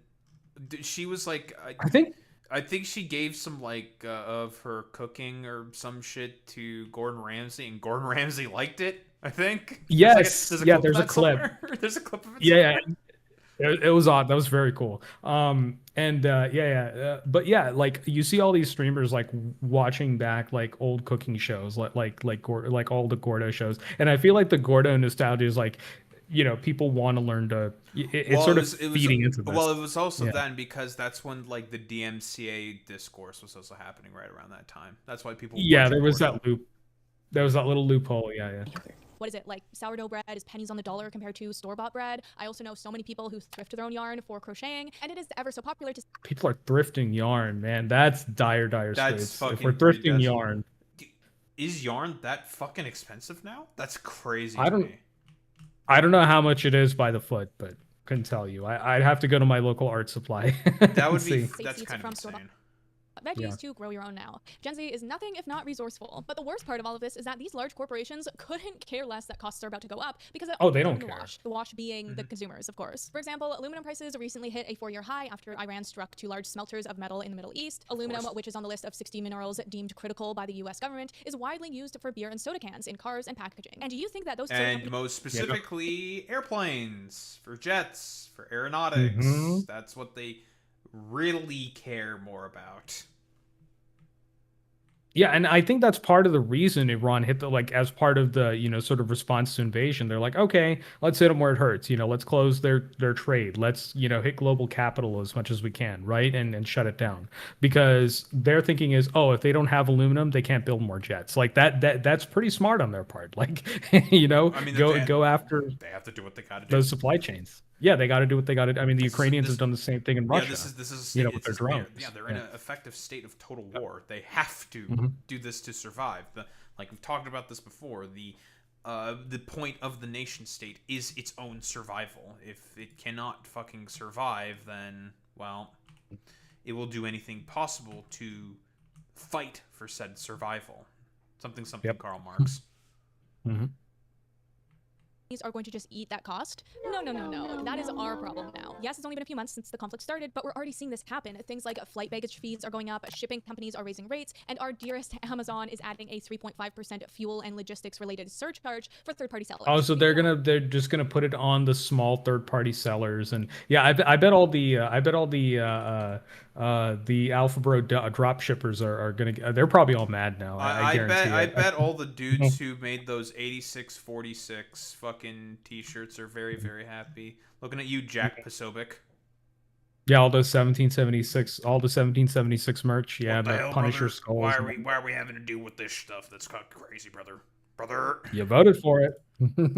Enjoy. Fell for it again. Enough money to take the hit themselves. Basically, corporate profits have never, ever been better. Can somebody explain to me why my internet bill has doubled in 6 years? Did the internet become more scarce? I am now paying almost $100 a month. Yeah, mine's gone up as well. And I'm on flippin' Spectrum. I wish I had fiber. Look at you. Soon, hopefully soon. No crazy plan, no crazy fiber, optic, whatever, mega speeds. I don't know, just a normal plan that has doubled in price in 6 years. I swear, it's these little price changes. It's just death by 1,000 financial cuts that just keep coming and coming, and they do not stop. Well, I mean, like I said before, like the Trump administration has made it very, very clear. A lot of the bourgeoisie and the rich feel like the country is fucking dying. So, how about instead of fixing any of the issues, it's rape the country to death protocol instead. How about we just rape the country to death? That's what it is. Yeah, I mean, yeah, and make off with the spoils, and yeah, that's it. Yeah. The drug and medical device maker reported strong earnings on Tuesday and increased its full-year earnings forecast. Executives acknowledged macro uncertainty, but said they do not see damage to their business yet. On Wednesday, Bank of America reported a jump in quarterly profit from a year earlier. Wow, despite everything, yeah, this is profiting off the crisis. And yeah, Clay, you're right. Yeah, about food packaging being full of air. Yeah, I mean, I know they do that for chips because, to keep them from getting crushed. But yeah, they put more air in there now. They take advantage. Yeah, they ride that wave. Yeah. And welcome, Big Jerry. But yeah, no, quarterly, a jump in profits despite everything. Now Just you after see the real capitalism, reason. Naomi Klein wrote about this. Friends. It's what it is.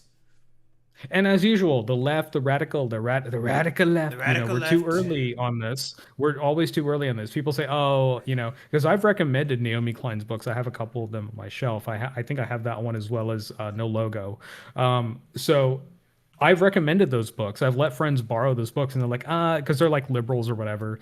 And there's like. Yeah, and they're like, oh, that's a little too radical for me or whatever. It's like, well, what are we seeing now? What did I tell you? And they're like, yeah, I guess you were right. I guess you crazy lefties are correct. The burden of always being correct. The burden. Too soon. If only I can say that to like my mentally ill YouTube comments. That's never happening. I know. Oh yeah, it's the comments section. Hi, comments section. Partly because of strong consumer spending that indicated a resilient economy. All of this pointing to the fact that Gen Z's penny-pinching habits will only grow stronger as the year unfolds. So bring on the granny hobbies because at least it makes survival aesthetic. Yeah, Naomi's a market socialist, I think. Anyways, that technicality aside, but yeah, the survival aesthetic. I like that term, by the way, because it's not like I feel like it's. Now there is a real like legitimate push for survival and figuring out how to. Everyone is Bear Grylls maxing. Come on, we all know this. So true. Yeah, everyone is pulling out the Fallout recipe cookbook. There's actually it's funny when everyone's pulling out the makeshift enema to get water. If you know, you know. If you know, you know. That should be a Fallout 4 mod. No, that would get me banned off. Whoa! Jason Unruh would cream his pants over that one. Yeah, no, we don't want to enable him. So. Damn. Final boss. Are we ready, folks? So not only is everything getting more expensive, everything also sucks now. If you didn't know, we in North America are on a steady path toward everything we use getting worse in quality, driven by a system that rewards cutting costs over maintaining standards. Am I the only one noticing this, or does it feel like all companies are just pushing their limits? They are just trying to see how far will you... Yeah, it's like how much more polyester are they going to add into every piece of clothing? No, it's right? planned obsolescence. That's it. It's planned It's Apple. obsolescence. It's Apple. It's Apple. Product practices writ large, basically. Pay for their service, their product. For me, the most noticeable post-COVID example of this is IKEA furniture, and they are a company that prioritizes affordable products. Oh, I hate IKEA so We much. appreciate. And with that, you don't expect super high quality or solid wood products anyway. That's fine. But I didn't realize the quality could get any lower. Oh yeah. So the thing with like these sort of like paperboard, like it all like the fasteners and stuff, they always tear out. They always tear out. Yeah, but that's kind of on purpose, though, right? Yeah. So I have like I had to save money, but I got a solid wood, top desk with a good motor, and it's one of those standing desks. But I have a solid wood top. Well, no I mean, worries. also, by the way, all the local furniture manufacturers, I think those are mostly based in North Carolina. Those guys are gone. They don't exist anymore. No, or if they do, they're making like super expensive like boutique furniture, which you go to some of the shops here in LA, they're like, oh yeah, it's $3,000 for a dining table set. It's like, jeez, man, $3,000, but it's solid wood, it's solid oak or whatever. Yeah, it must be fucking nice. Oh, it is. It absolutely is, but no one can afford it, so those shops are empty. So. Than it already had, because now many of the furniture pieces they offer aren't even MDF or OSB, but literal cardboard. I really don't want to hate on IKEA because they do serve a really important purpose of making furniture accessible, but cardboard is really disappointing. And it's just a reflection of the way things are going in the world right now. Name a product, and I bet you the quality has decreased since inflation took hold of our lives. Affectionately named skimpflation, a tactic where companies reduce the quality, ingredients, or service levels of a product while keeping the price the same, or more or they add toxic, chemicals in there or whatever. Like, yeah, the regulations are dropping left and right with the HHS now, under, being run by lunatics. Yeah. I don't know what you're talking about. I would never do anything that's bad in terms of vaccine mandates. Perfect voiceover. They have premium options, but it's like, okay, at that point, I'm just going to go to like a more boutique place and get solid wood furniture. It's the same money. Recently, fittingly termed enshittification by Cory Doctorow. But this I love Cory Doctorow. Gen Z's push towards self-sufficiency because they are craving quality in a world of junk. We see it in the resurface of, again, knitting and sewing, but also in thrifting. While yes, a big part of the thrifting vintage movement among Gen Z started from a sustainability standpoint, it shifted in recent years to a hunt for higher quality heritage pieces made with real materials. It's crazy how stuff I grew up with when I was a kid is heritage now, or vintage. It's so weird. It's the weirdest feeling. It's like, by the way, this was the thing that I mentioned earlier in the fucking video, talking about fast fashion and people wanting to get like higher quality fucking stuff. By the way, and this is something that happens very often, a lot of people will do their clothes shopping from like Japanese stores. Why? Japan is like one of the few places left that actually does like the vintage fucking clothing and shit like that, like the actual like good quality fucking clothing. Yeah, it's either that or now I think one other country, obviously Indian brands are starting to come over here as well, because I think it's a little lower cost of labor, and the textiles are really high quality from India. So yeah, there's now like Indian brands are jumping on that train of like, Japanese textiles and style. I mean, part of it also is like the aesthetic. People really like the Tokyo street fashion and stuff like that. I mean, I'm wearing like, my comfy pants. They're from Japan. Like they're made with really caught. I'm part of the problem. But yeah, I'm wearing them because they're high quality. They survive. Yeah, they survive the wash. I've had them for 2 years. There's not a single tear in them, and they're stitched perfectly. It's like, and yeah, they were like $60, but they last. Like it was worth every penny. That's what American denim used to be. Yeah, but it's not anymore. It's all fucking like made in fucking sweatshops in fucking Bangladesh. Okay. Yeah, Bangladesh and Pakistan, Vietnam, like wherever, but like wherever whatever the tag says. But yeah, $60 for a pair of really, really comfy sort of pants you can wear around the house. And I'm looking down, and like the drawstrings have like Japanese writing on them, but they're really good. That shit's gonna last for forever. Yeah, they're really nice. So. So basically the whole reason why I collect physical media, why I quit my tech job, why I thrift everything, it's all quit my tech job. I'm not doing that. The fact that I hate being treated like a sucker. There is this unfathomable level of hostility and contempt towards consumers where it's like these corporations are mad that they have to get through you to get to your money. It's also very prevalent in the home niche online, where the latest a commentary on the post-consumerist society that's been being built ever since the fucking 80s. Because that's what it is. This is what post-consumerism looks like. This is hyper-commodification. Life-stage capitalism, people. This is what it's looking like. This is what you wanted becoming. Toraichi, if I'm saying that, I don't speak Japanese, but Toraichi workwear so bad because everything I wore. Yeah, I mean, yeah, okay, but they probably make like really good denim or you know, they probably use really good leather and, you know, stitches and stuff like that. So yeah, no, I get it, because it's like you'd rather wear that for work and not have to keep buying clothes for work, because that's money out of your paycheck. Yep. trends include people going to Home Goods or Home Sense and pointing out how much of it is useless junk. Hi, I was here last year and you guys had a lanky horse statue. Is this something that you guys... Unfortunately, we did get feedback that was a little too small, but we do have this upgraded model here if you'd like. That's perfect, thank you. Oh my God, Home Goods is such a wacky store. I don't know if you have something like that in Canada where it's like overstock or, you know, or like secondhand stuff. Maybe, I don't know. We have like maybe it's a different HomeSense. company, whatever. I don't think so.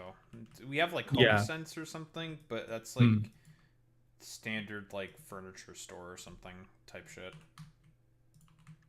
Yeah, a lot of consumers are. I guess I don't know about like brain dead morons, but it's like Alex, they still buy into the convenience, right? People still buy into the convenience, or they buy into the brand so much. And yeah, you look at what the World Cup is doing, but people are like, whatever, that's political, whatever thing, and they're still gonna go, despite the World Cup. No way, World Cup. Yeah. Politics in my sports? What are you, fucking cringe? I know, right? Yeah, we can't have Colin Kaepernick kneeling again, guys. That's true. That was gay and retarded. I know. Back to thrifting, though, there has been a really interesting conversation online about how we only have limited years left of good Yeah, we're almost thrifting. done, As more right? low-quality goods flood the market, donations will continue to decline in quality until there's little value left in the store. Same goes for Mhm. vintage shops, because what even will be vintage in the next 50 years? Labubus? And that's also how we found our... The Wait a boo minute. boo. Fucking Nobody Labubu. spammed the boo boo emote. Yeah, we're going. Yeah, we're going. Everyone's being sent to Pazuzu.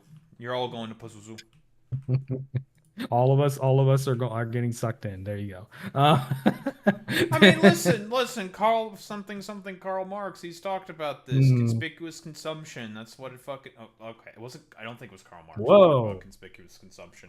Someone else talked about conspicuous consumption. I don't remember if they're like a Marxist or whatever. But yeah, that's what that is. That's what. Probably David Graeber. Probably David Graeber, because he's talked about the about jobs and stuff like that too. It probably was David Graeber. I don't know. I have to look No, back like in my the literature. conspicuous consumption. It's a concept that emerged like in the 1800s. Oh, okay. Right around Marx's time. Obsessed with these online old farmhouses like Ballerina Farm's home, with the bare beam ceilings, the Ballerina old Farm, cast oh iron God. stove, and the natural materials as far as the eye can see. Side note, if you didn't know, You don't want to clean out an old cast iron stove. That takes hours. Sorry, you don't want to do that. Do that either. That seems like No. take forever. No, I'll stick with my gas cooktop or whatever. Yeah. Wait, but the conservatives are saying that you want to ban that. Like, what do you mean? That's crazy. I know. Fake leftist using a gas stove. FIFA basically incorporated scalping. Oh, I mean, it's basically Ticketmaster for concerts, except now that model's applied to sports, applied to the World Cup, of course. Yeah, it's all the same thing's fucking- happening with the Olympics here. Yeah, it's everything has to be commodified to complete shit. It's got to be. Has to be. That's Yep. the environment we're in.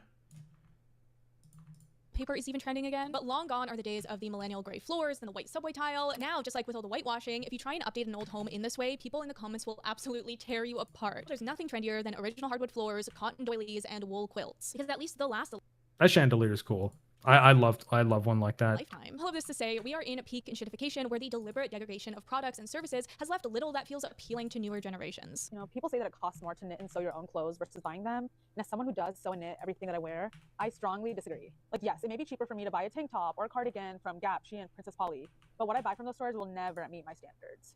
For one, before I sew something or knit something, I get to research the fiber content and then the fabrics and the yarns that I'm using to know that they're going to be durable and last over time. Whereas if I bought a sweater from Gap, I could see what it looks like that first day when I buy it, but I don't know how it's going to look like after 5 years of wear. And here's Is the thing, I know this is this doesn't... female clothes autism Vosh? What the fuck? Because that's well, he said this exact same shit during the clothes autism arc, like unironically.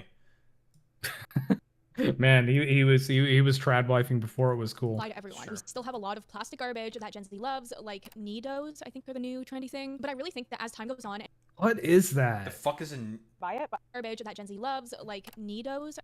Dude, okay, that's like, listen, that's pure TikTok bait, 1000 fucking %.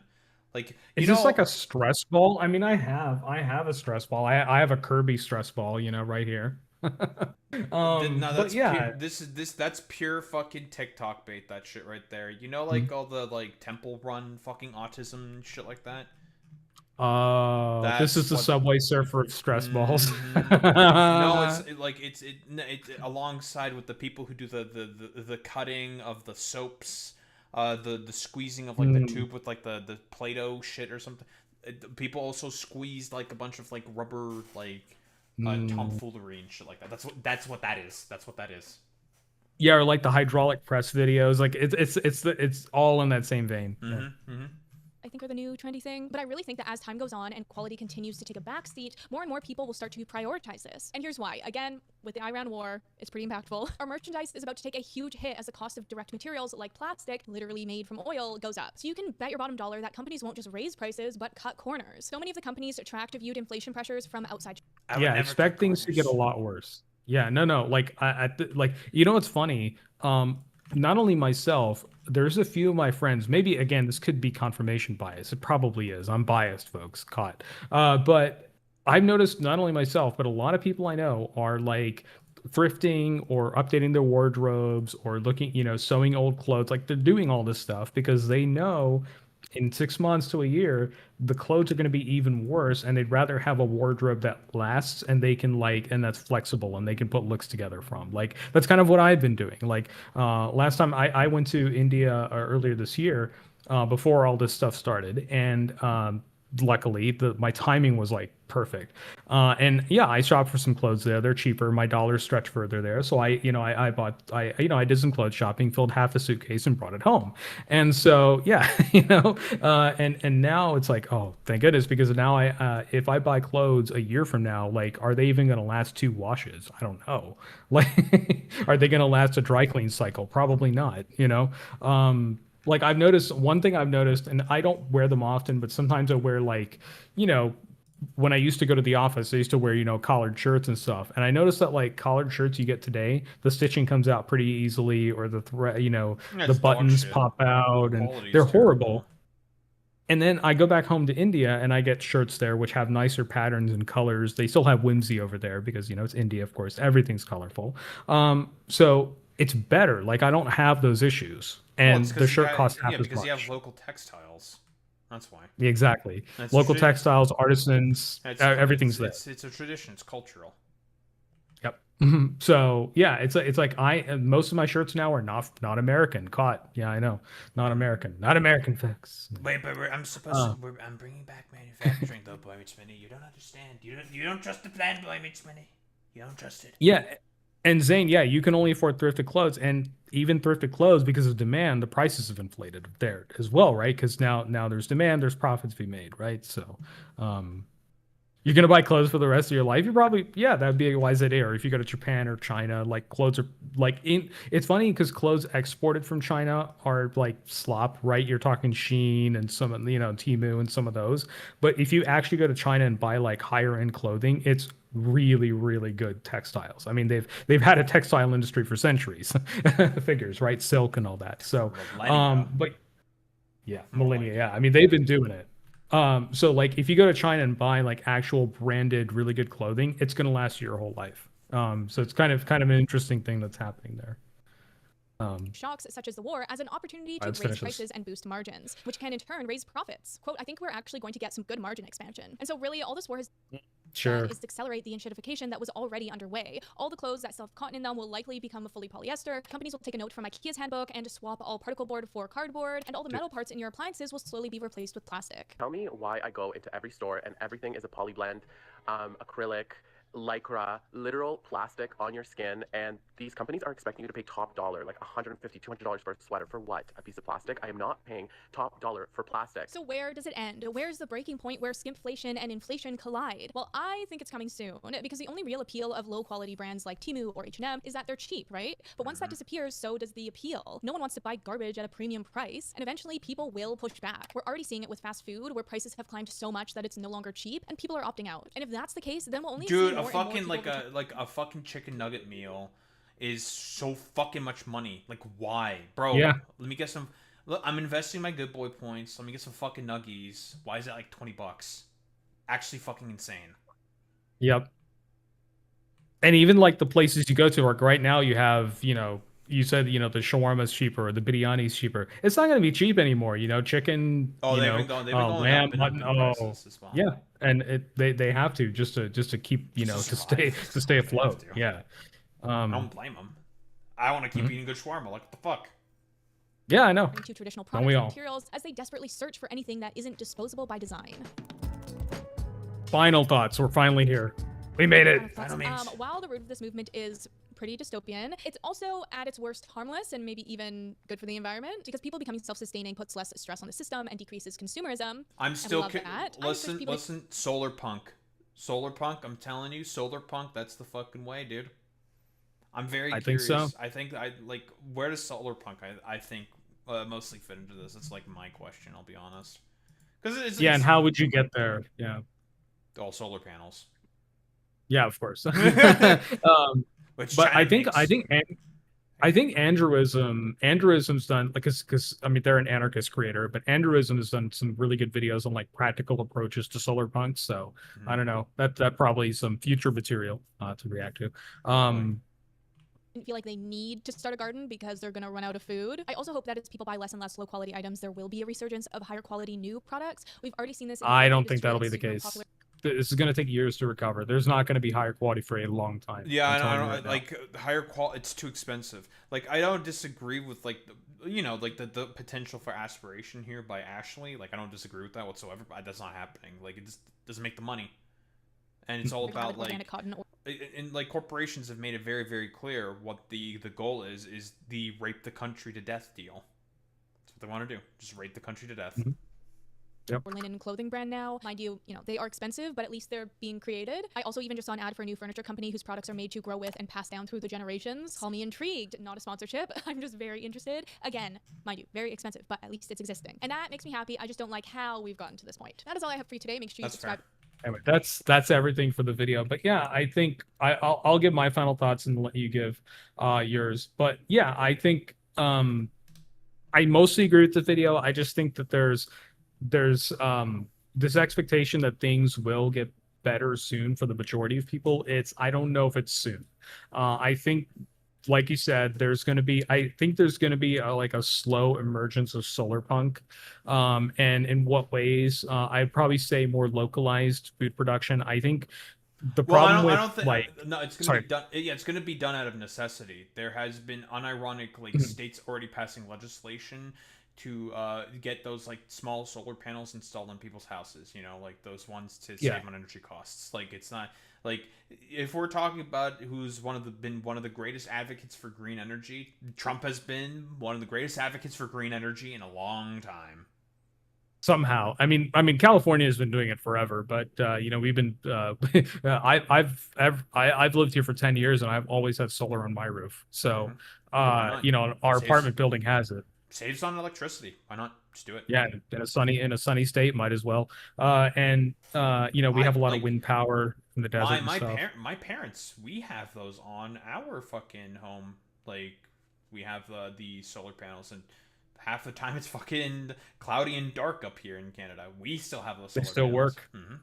Yeah, they're still getting like 70% of the sunlight, so through the clouds. So yeah, I mean, it's worth it. But like the point is, like, how do you get like, with the talk of like rising prices and everything, lower quality, and also like people trying to go back to this traditionalist aesthetic and all that, I feel like what's going to come out of it maybe is sort of another sort of pendulum swing, and I hope it swings towards solar punk, because instead of individually having your own land, like people are going out and buying their own land and having their own this and own that, like you said, back in the ye old days, right? In like medieval Europe or I don't know, ancient South Asia, or ancient China, right? People used to live in close-knit villages and the land would be collectively worked. Obviously, it's under a feudal system, everything's under the, ruler's hold or whatever, but like it was collectively, shared to some degree, even if the king took the lion's share.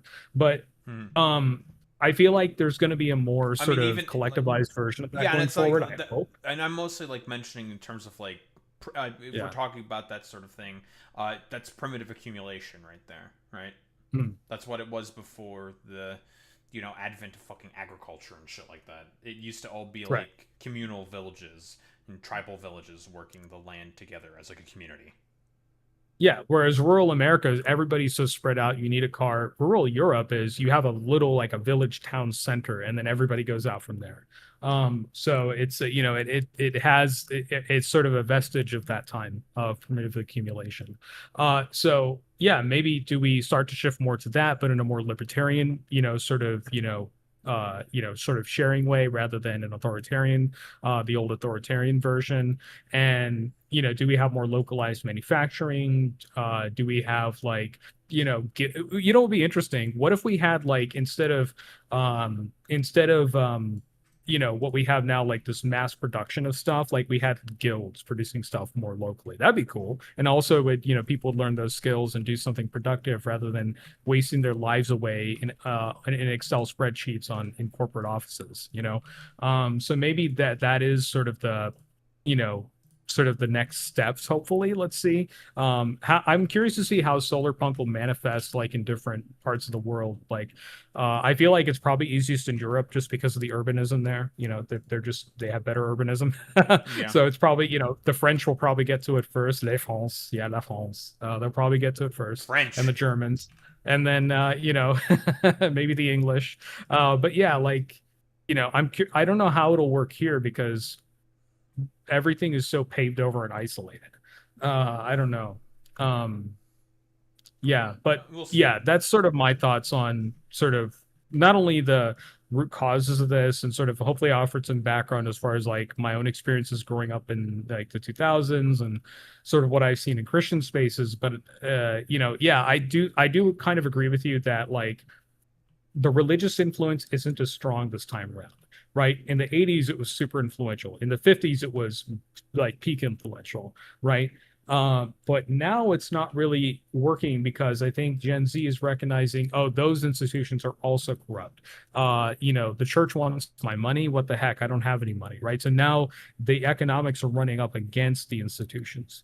And so, yeah, it's. Listen, it says that dumbass James Carville himself said it's the economy, stupid. As much as I fucking, even him. Yeah, even him. Yeah, as much as I hate that motherfucker, he's correct. Isn't he like a Republican or something? Or was? No, or he's I don't know. He's. Of course. Yeah, Anyways, but yeah, anyways, those are my final thoughts. And yeah, in seeing this video, I was like, yeah, I mean, just seeing all the other trends, around like thrifting, yearning for the 2000s, yearning for the 50s, yearning for the 1800s, for crying out loud, which that sucked. Living the 1800s sucked. I don't care who you don't talk live in to. the 1800s. 1800s is bad, guys. No, not a good time. Not a good time. It was good, folks. No, the Victorian era sucked. Yeah, those are sort of my final thoughts on it. And yeah, I hope we go towards solar punk. That is, I know, very radical lefty take. I'm gonna get canceled for it. Comment section. What do you think? Anyways, what do you think, Don? Yeah, I mean, generally speaking, it was a solid video. There's a lot of good points that were raised, yada yada yada. A lot of stuff that I can agree with. And, basically we'll just be like, yeah, totally, you're totally right there. I mean, listen, I think it's always nice to try to have some form of, like, aspirational, sort of, like, feel good, like, yeah, I mean, listen, if this thing can, sort of be used for good, I think it's, like, all fine and dandy and all that and whatnot. I think that's, like, fine and all that. I don't think it's going to get much better. I also think it's still probably going to get worse before it gets better. But, better to try to be probably positive. a generation. Maybe. I've said this before, but I think that there has to be like a Great Depression too before it honestly gets better. Like, I mean, listen, it's like doomer spiral, and that sounds really, really fucking terrible. But like, honestly, the only other way for this to get better is to like have a metaphorical restart. Like, unironically, like, yeah, it's like, wow, Daho, that's fucking demonic, but it's just like, yeah, well, that's the current economic conditions that we find ourselves in. There has to be like a grand reset and somehow like a recognition to try to unfinancialize the economy, because there has to be something drastic and extreme that needs to be done to essentially stop, because that's what it purely is that has led us to be in this fucking position, is the financialization of the economy. Like, that's purely what it is. And it's like, again, in the '08 crash, right? When the '08 crash happened and when the dot-com bust happened, right before that, it's like we keep trying to uphold these institutions that are the root of the problem to begin with, right? So the more you try to uphold them, the more frequent you're going to have crashes, the bigger the crisis becomes. And now we're seeing that. And I think Gen Z, despite Gen Z, a lot of them moving to the right politically or whatever, like you saw in the UK, a lot of young people voted for reform. And obviously there was also like an insurgent green movement, right? The Greens are gaining ground there as well simultaneously. So, but, with, even with that right wing, even the Gen Zers who are right wing, even they talk about like, oh yeah, maybe we shouldn't be so greedy. Maybe we should, rein the greed in some. And it's like they're starting to get, even they're getting the class consciousness. And there's obviously fallout from MAGA falling apart, literally. So I feel like that Gen Z fallout from MAGA is kind of also what we're seeing from this. So, yeah. Yeah, like I kind of agree with you. Yeah, it has to get worse before it gets better. But that's the only way you're going to unfinancialize the economy is to let these too big to fail things fail, right? Yeah, so it's the only way forward. I hate to say it. Yeah, you hate to say it, but that's literally the only path forward at this point. That or a French Revolution. That or we all march out with our baguettes. I don't know.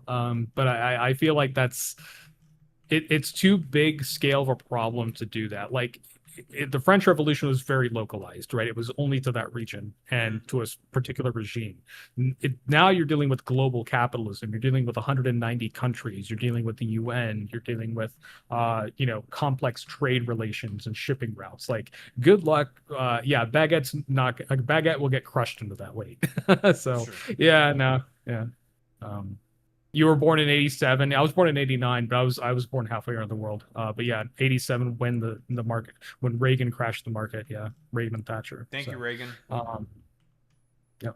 Anyways, yeah, thanks a lot, Reagan. You got us here. Now we got to deal with your mess. Now we have to deal with the consequences. Fuck you, Reagan. Rotten hell, you stupid bitch. Fuck you, Thatcher. Suck my entire cock and balls. And we hate the financialization of the economy. And hopefully it gets better. It won't get better. It's going to have to get a lot worse before it gets any better. That's honestly the ultimate conclusion that I'm coming down to all of this. Like, it's good to feel like positive and try to have like a positive reformatory sort of stance to all this. I don't disagree with that, but dog, that's not going to be happening for a while. It's not worth saving. Yeah, I agree. So that's all I had on this. So yeah, that's it. Yep. I think I don't think there's really much else to say besides that. Thank you for being with me, Boy Meets Mini, on this adventure. Appreciate it. Yeah, always look forward to it.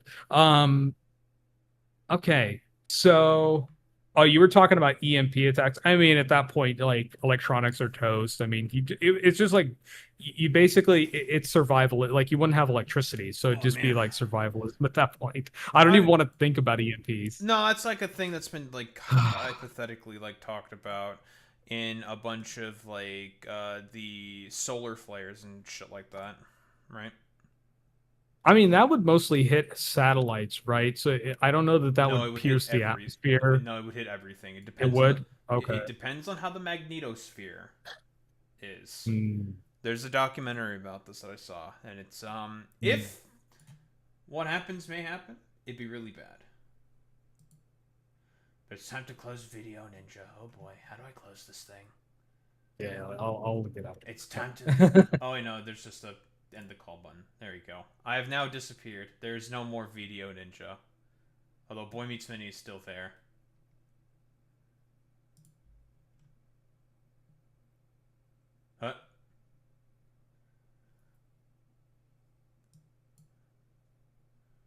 Boop, boop, boop. Boy Meets Mini has now disappeared. It's over.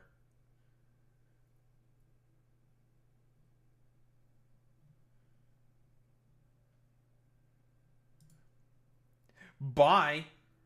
Abruptly leaves. Boy Meets Mini was never expecting the abrupt leaving of me.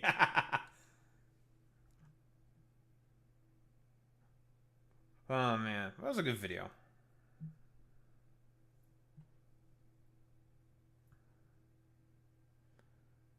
I need to fucking get my goddamn camera. I got fucking attacked from a different angle by these motherfucking tanks. Bastards. I hate them. Well, all the lasers I had there managed to take care of them, so it's not the end of the world. Although I lost a bunch, but that's whatever. I don't really care. Video capture device. There we go. Add existing cam. Boom. Properties. Nyet. That's the other cam. There we fucking go. We're so Barack Hussein Obama. Obabe. We're so back. Cool.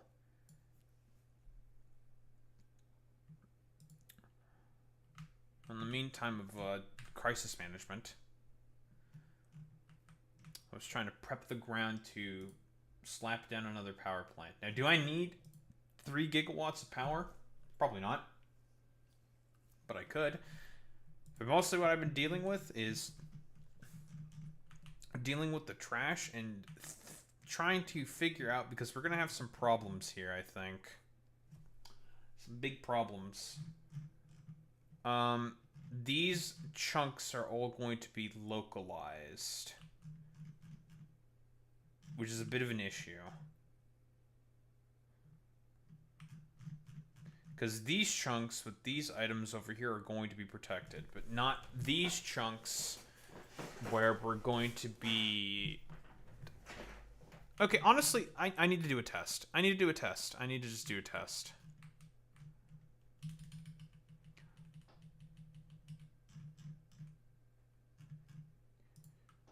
Because these,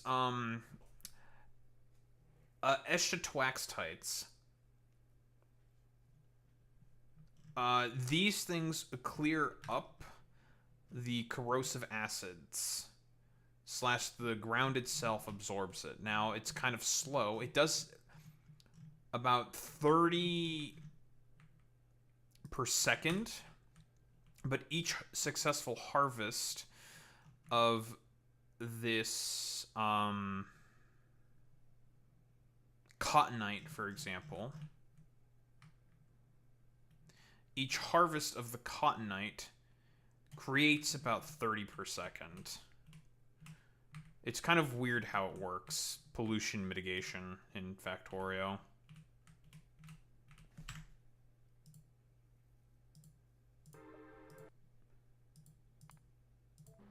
So we're gonna conduct a little experiment. Yeah, that was Boy Meets Mini. Clay. The dude on the screen, yeah, that was Boy Meets Mini.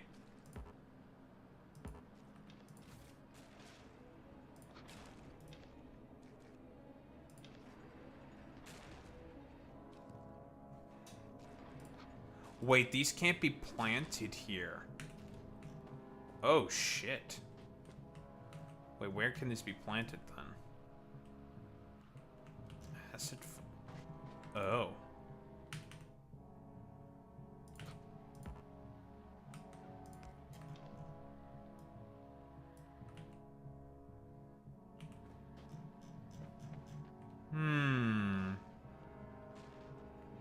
Man, I thought this would be easy, but I guess it's actually not that easy. This gets planted on a different type of fucking soil. It gets planted on this kind of soil, the cottonite.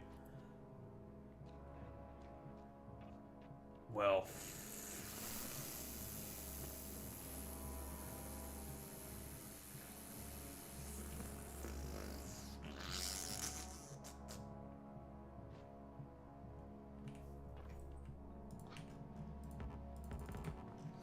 Let me guess, you get planted on this soil. No, it's on the fucking acid file lichen?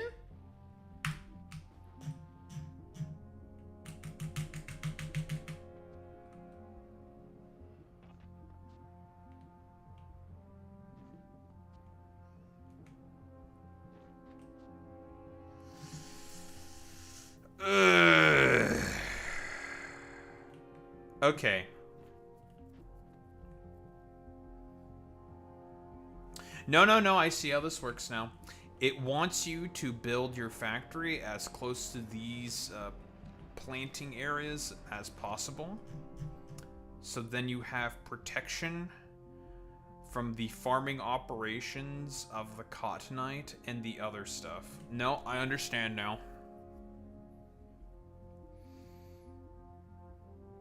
Okay. Okay.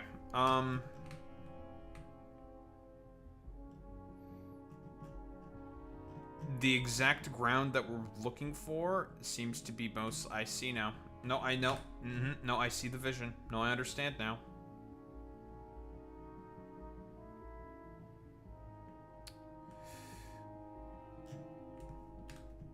Basically, this ground right here, we want to stay the fuck as far away from it as possible. As far, far, far away from it as possible. We don't want to touch this shit, be anywhere near this shit. So basically, yes, it's wherever there's going to be a lot of muriatic solution.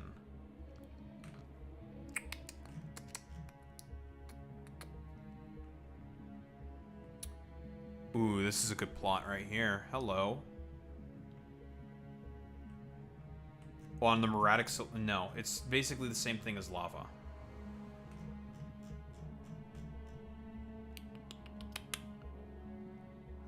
Okay, I'm beginning to understand a lot more now. So you want the factory to be... Because I thought it was the other way around. You want the factory to be built on the dark ground, where you can have a lot of protection. Okay.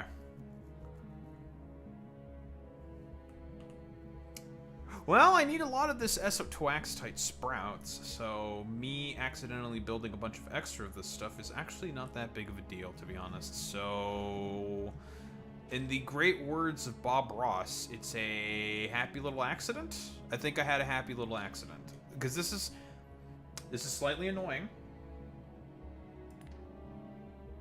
But it's not the end of the world. Okay, so, change of plans.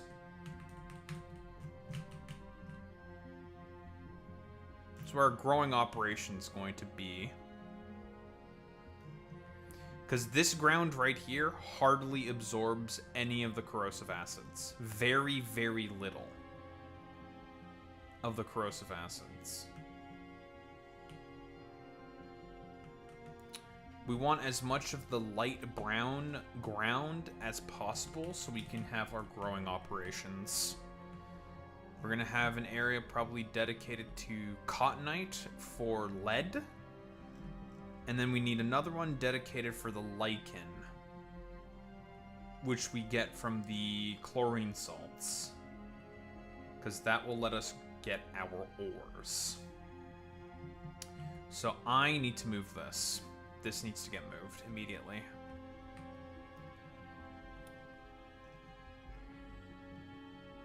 And these belts, I think, need to be reoriented to actually be as far away from this shit as possible, because this stuff is supposed to act as our barrier. The purpose of this growing operation is to protect us from the corrosive acid that the other operation will be generating.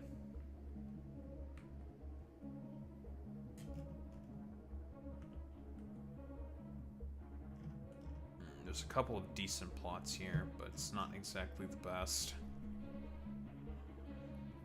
And the problem is we can only use yellow inserters. We can use longhand inserters. And red belts, which is not great.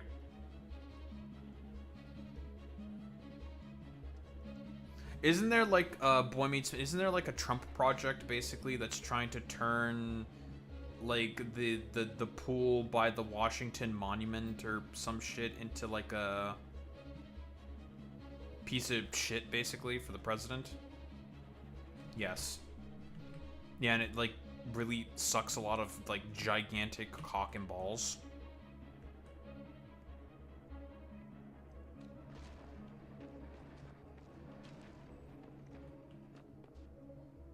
Okay, so we kind of fucked up our placement of our shit here, unfortunately. Or honestly, no, you know what? Actually, this is a recoverable position. I can put the growing operations probably up here. The problem is that I'd have to probably bring it in by train. Because we want our shit to be protected. This is supposed to act as a barrier against all of the corrosive acids that are going to be generated from our growing operations. Problem is that having to use yellow inserters...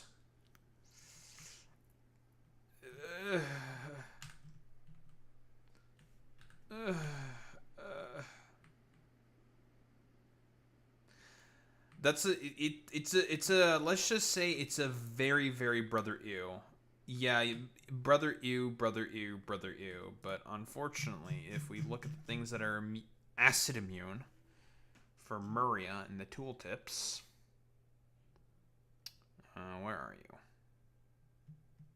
Acid immunity list. So, burner inserter, the regular inserter, the long-handed inserter, yellow belts, red belts, and then yellow and red undergrounds. Not even splitters are immune. It's pretty fucking bad.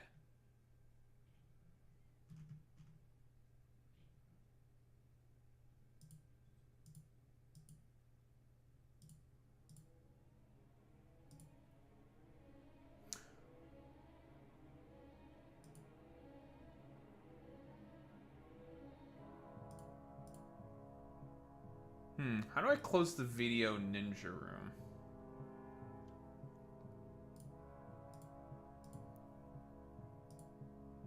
Is there a way to fucking close this shit?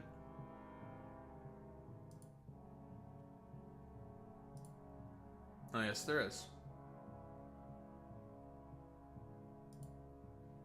No. Okay, done. I figured it out.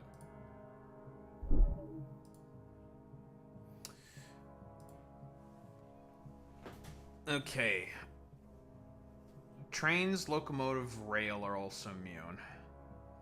Acid working plants and smelting plants are also immune. However, they actually are the two machines that increase the corrosive acids. Right?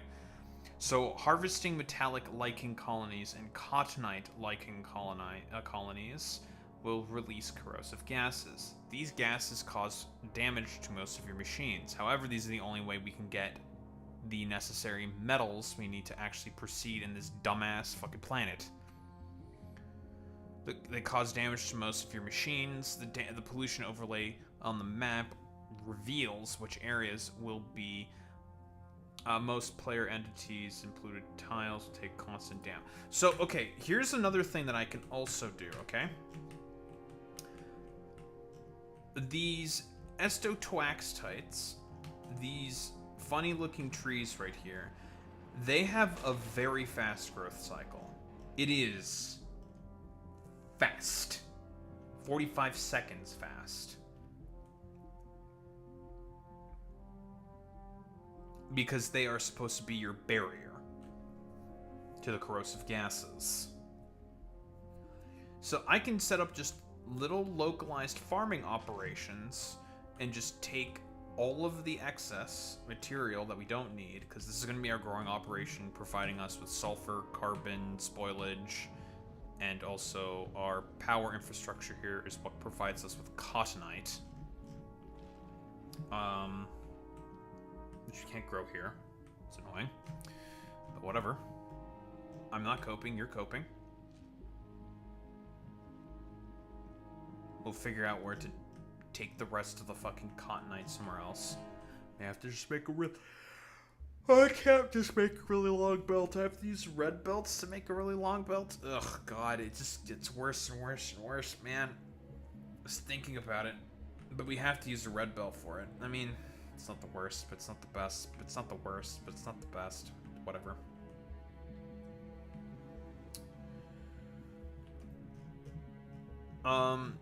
Okay, so these are our barriers against this shit. Areas which are not protected will have to be swapped out with red belts to provide protection. Because I don't want to constantly have to replace all this shit.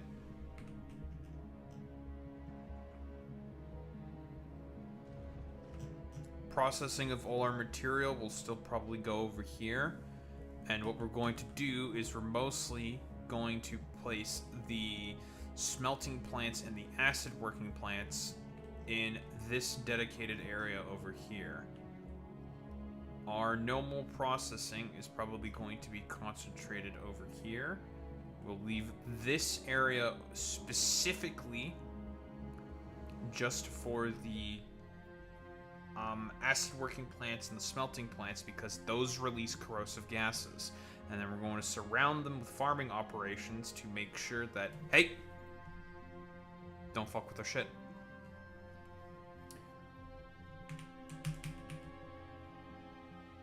Do not spread corrosive gases into my machines. Do not do that. Is it ultimately going to keep up? That's a different question.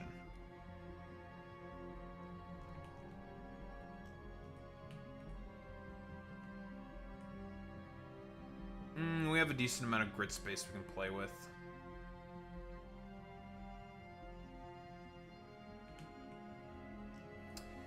So this is where we're going to probably be making all of the necessary items. So it's probably going to be science. It's probably going to be the lead plates. It's going to be all of the various production lines that this planet has with the unique buildings. With that protective barrier, everything else is probably going to go along here, which means we're going to need a lot of fucking foundations. Because we're right next to a big old fucking erratic solution lake. It's kind of annoying.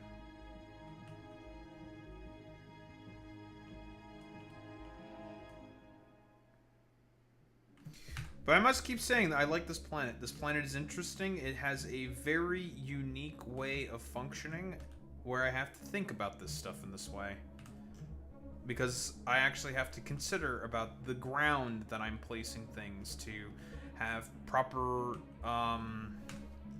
proper barriers in order to fucking protect myself from, well, all of the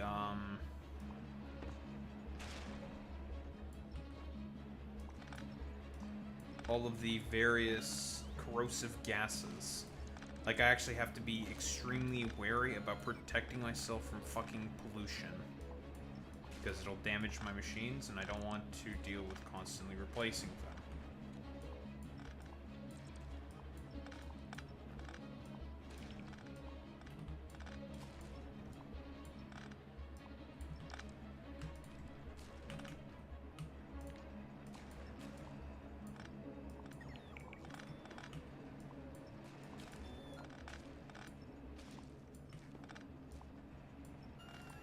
Well, I'm gonna set up another growing operation here.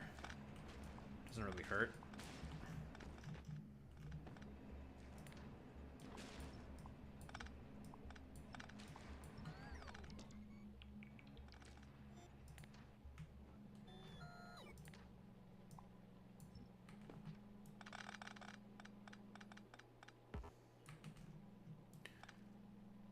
And this Cottonite needs to be saved. So, into a chest you go for the time being.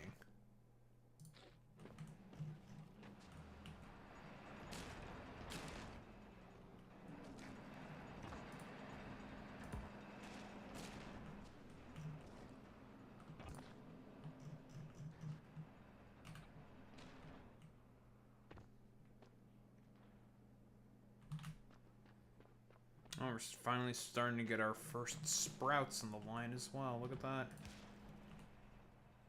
Not to confuse sprouts, of course, with Sykkuno's fan base. Okay, let's not do that. They have now evolved from being sprouts to being lettuce, I think. There will be no Sykkuno posting here. Pepe.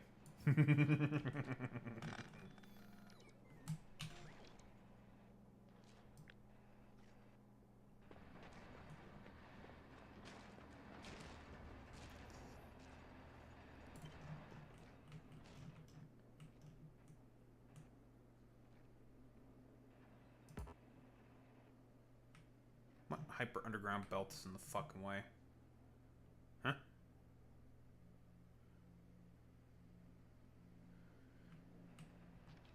Fucking putingus.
Oh, hello.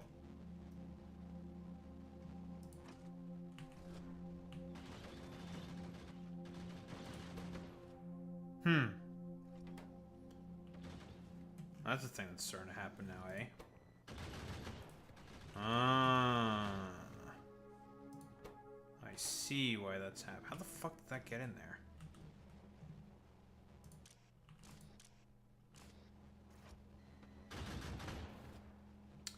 I see now.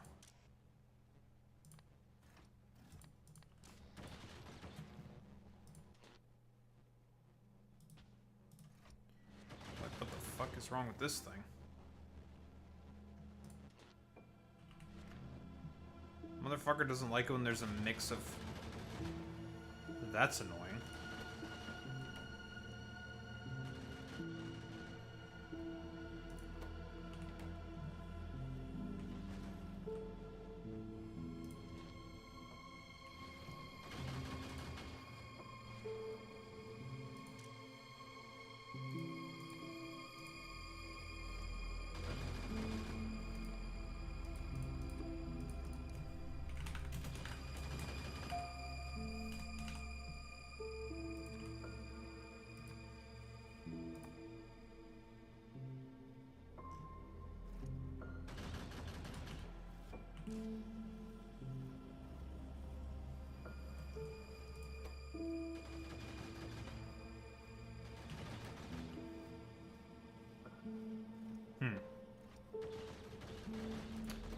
that ain't good. Well, that's a containment breach on a planet. Oh well.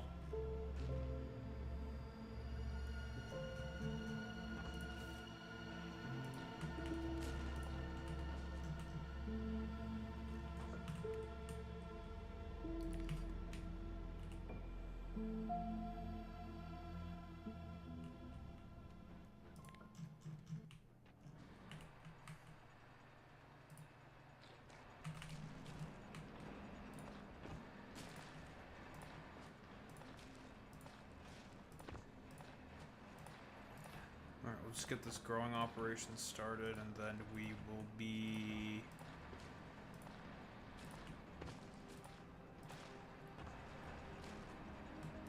done with the factoring of our Oreos for the time being.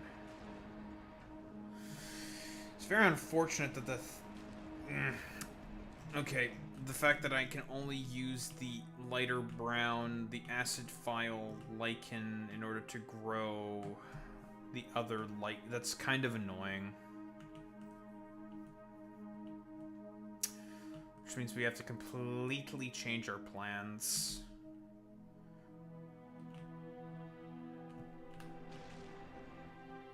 I need to go up further north.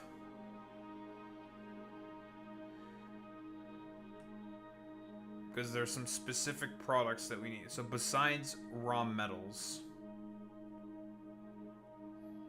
I'm way too lazy to fucking rebuild all that shit.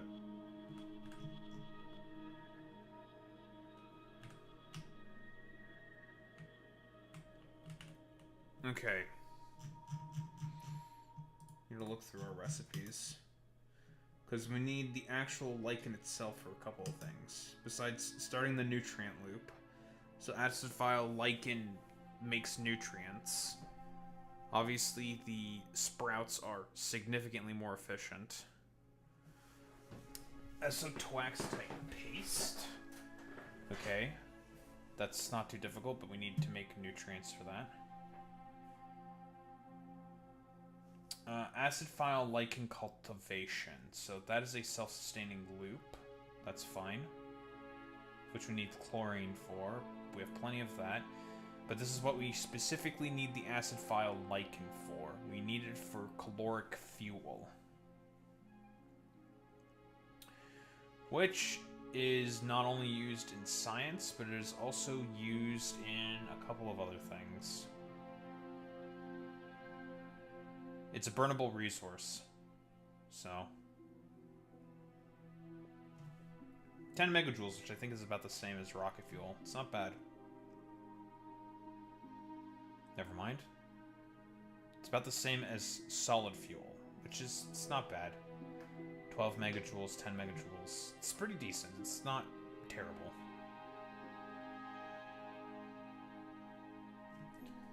So there's all that biocrafting that we're going to be doing with the acid file, with the lichen, specifically, the lichen.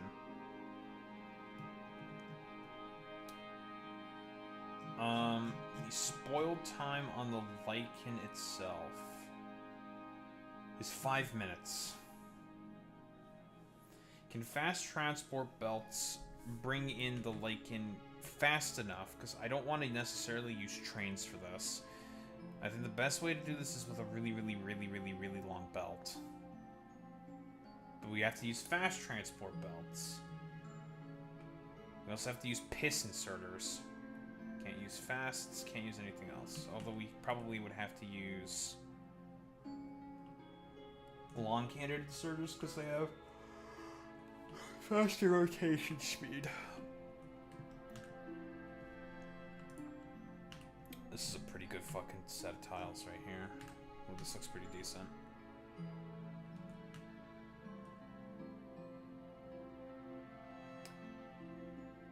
It seems like the acid file lichen is also something that is relatively few and far between. It is the least common ground, and typically tends to be surrounded by giant fucking pools of muriatic solution.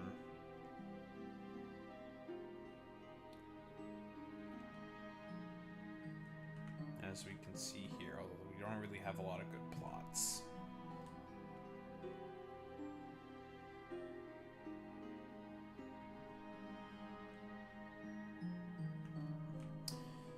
so what are the things that we have to bring up here? We need cottonite and the chlorine salts. Luckily, those are not very difficult. Those just need to be mined. Which is whatever.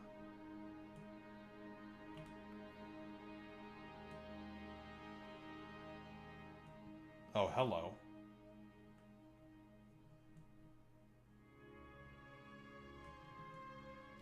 Oh, hello. Holy shit.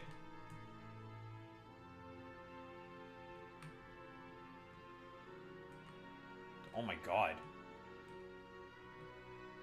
I think we've just hit the fucking mother load. How far away is this?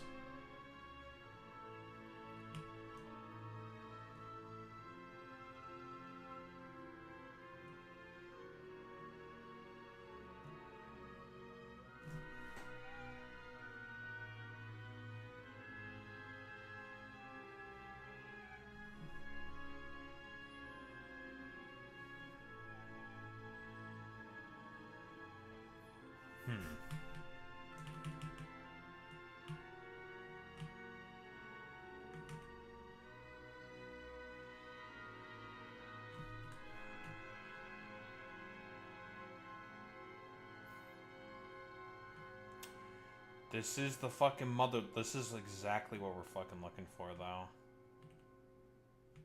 This is our proverbial mother lode right here. Even this is right here. Okay, here's what we're gonna do.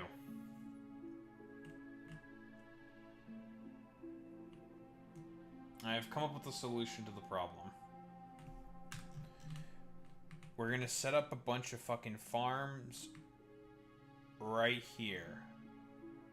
That's going to be our defensive line from our growing operations up here in the north. Acid file processing is going to be done specifically up here, where we will bring in the processed material by train for further processing down here.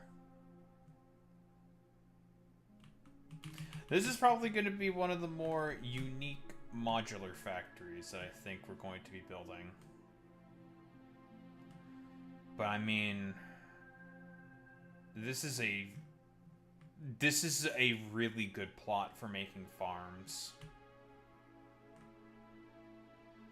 I mean, this area is pretty much perfect. Nice big old source of chlorine salts right here. We can use the fast belts beyond our metaphorical trench line of growing operations here. Do the acid file processing behind our metaphorical trench battle line of... Because all of the products that we're going to be growing from this stuff, those are going to be immediately thrown into the trash.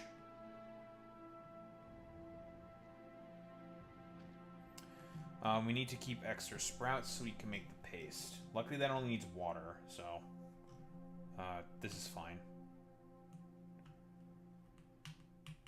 And we'll use the one of the other machines for this. It's not going to be as efficient, but it works, so it's fine.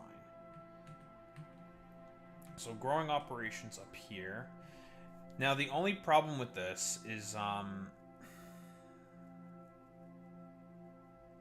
I have no idea how long it takes for cordonite to grow. How long does it take for you to grow? Okay, you take 2 minutes to grow. What about the other thing?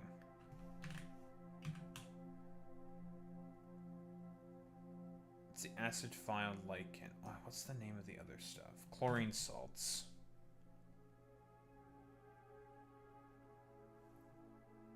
"30 seconds. Okay, that's not terrible. That's pretty good.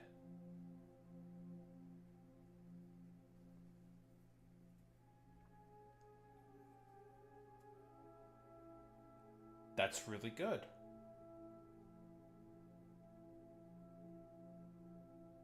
Okay. So, all right. growing operations are going to be up here. We're going to have a entrenched line of these things, these esotoaxtites, or eschatoaxtites, growing right here-ish to protect us from all of the corrosive acids that this is going to be shooting up in the air, because it's how we protect ourselves. This is just a growing operation for our further processing that we're going to be doing here. We're going to have a train to bring in the necessary, like, finished products that we need to bring in. Except, fun fact, caloric fuel can fucking spoil. So what exactly are we going to be manufacturing then? We need chlorine. Or chlorine.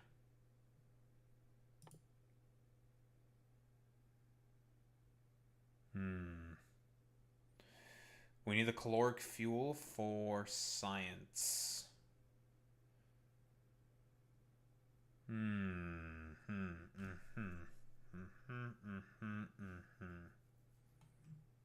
Fun, fun, fun for everyone.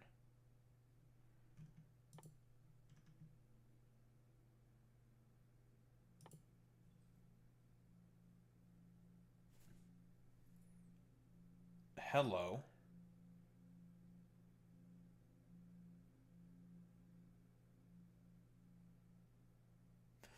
I was wondering how exactly we can get our hands on...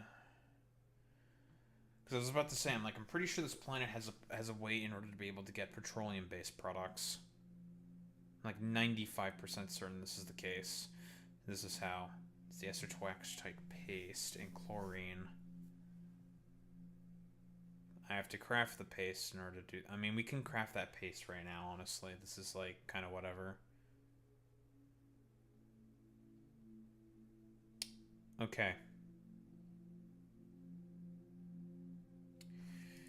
I'm going to need a lot more foundations. Because fitting that stuff in is going to be extremely fucking annoying.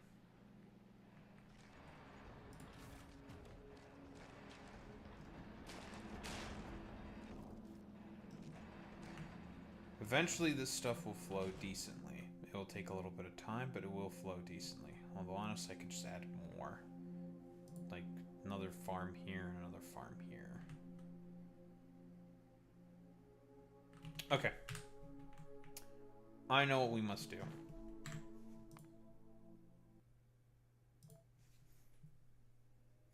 I have now a plan. It's a brilliant plan, folks.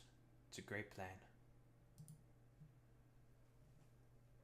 Oh, God damn it, I've been faffing about for too long. Boop. Alright, we do have some stuff we need to talk about that we need to cover.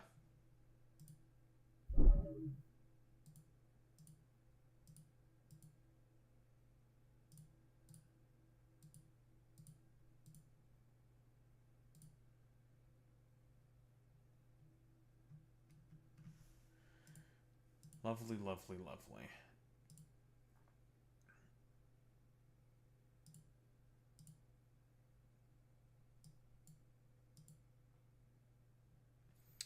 Alright. I have a plan, and we're going to enact it.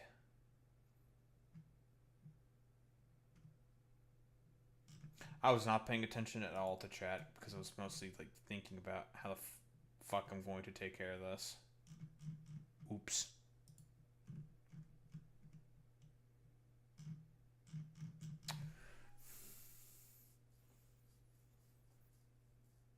And getting any form of good throughput for this stuff is going to suck. Oh man, it's gonna suck.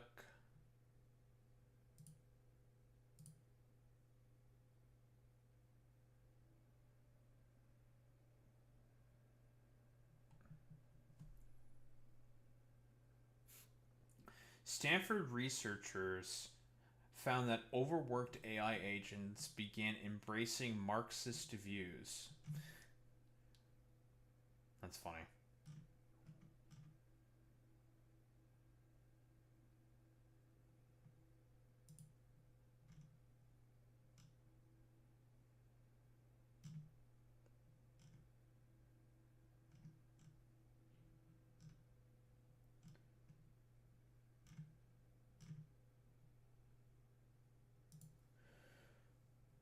Where the fuck's what I'm looking for?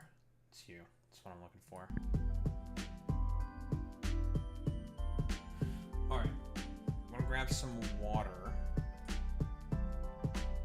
Stretch my legs, go to the bathroom and whatnot, and then we shall get started with the, well, activities, shall we say. I'll be right back.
It's already 2:15. God damn it.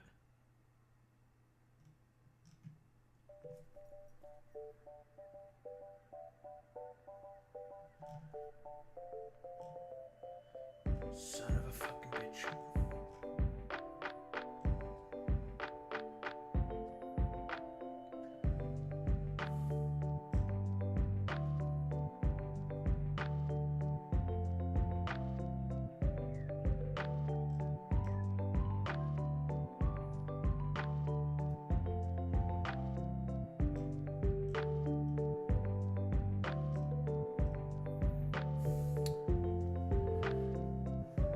You know what? I've been going to sleep a bit late recently.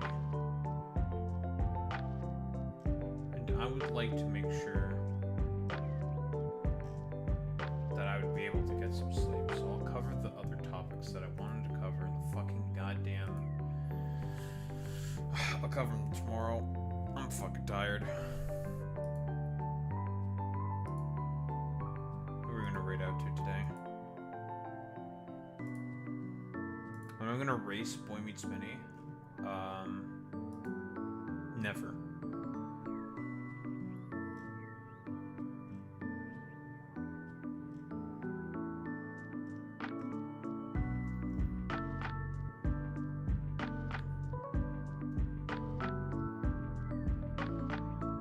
Let's raid out today to Jason Society. So we're gonna raid out to today.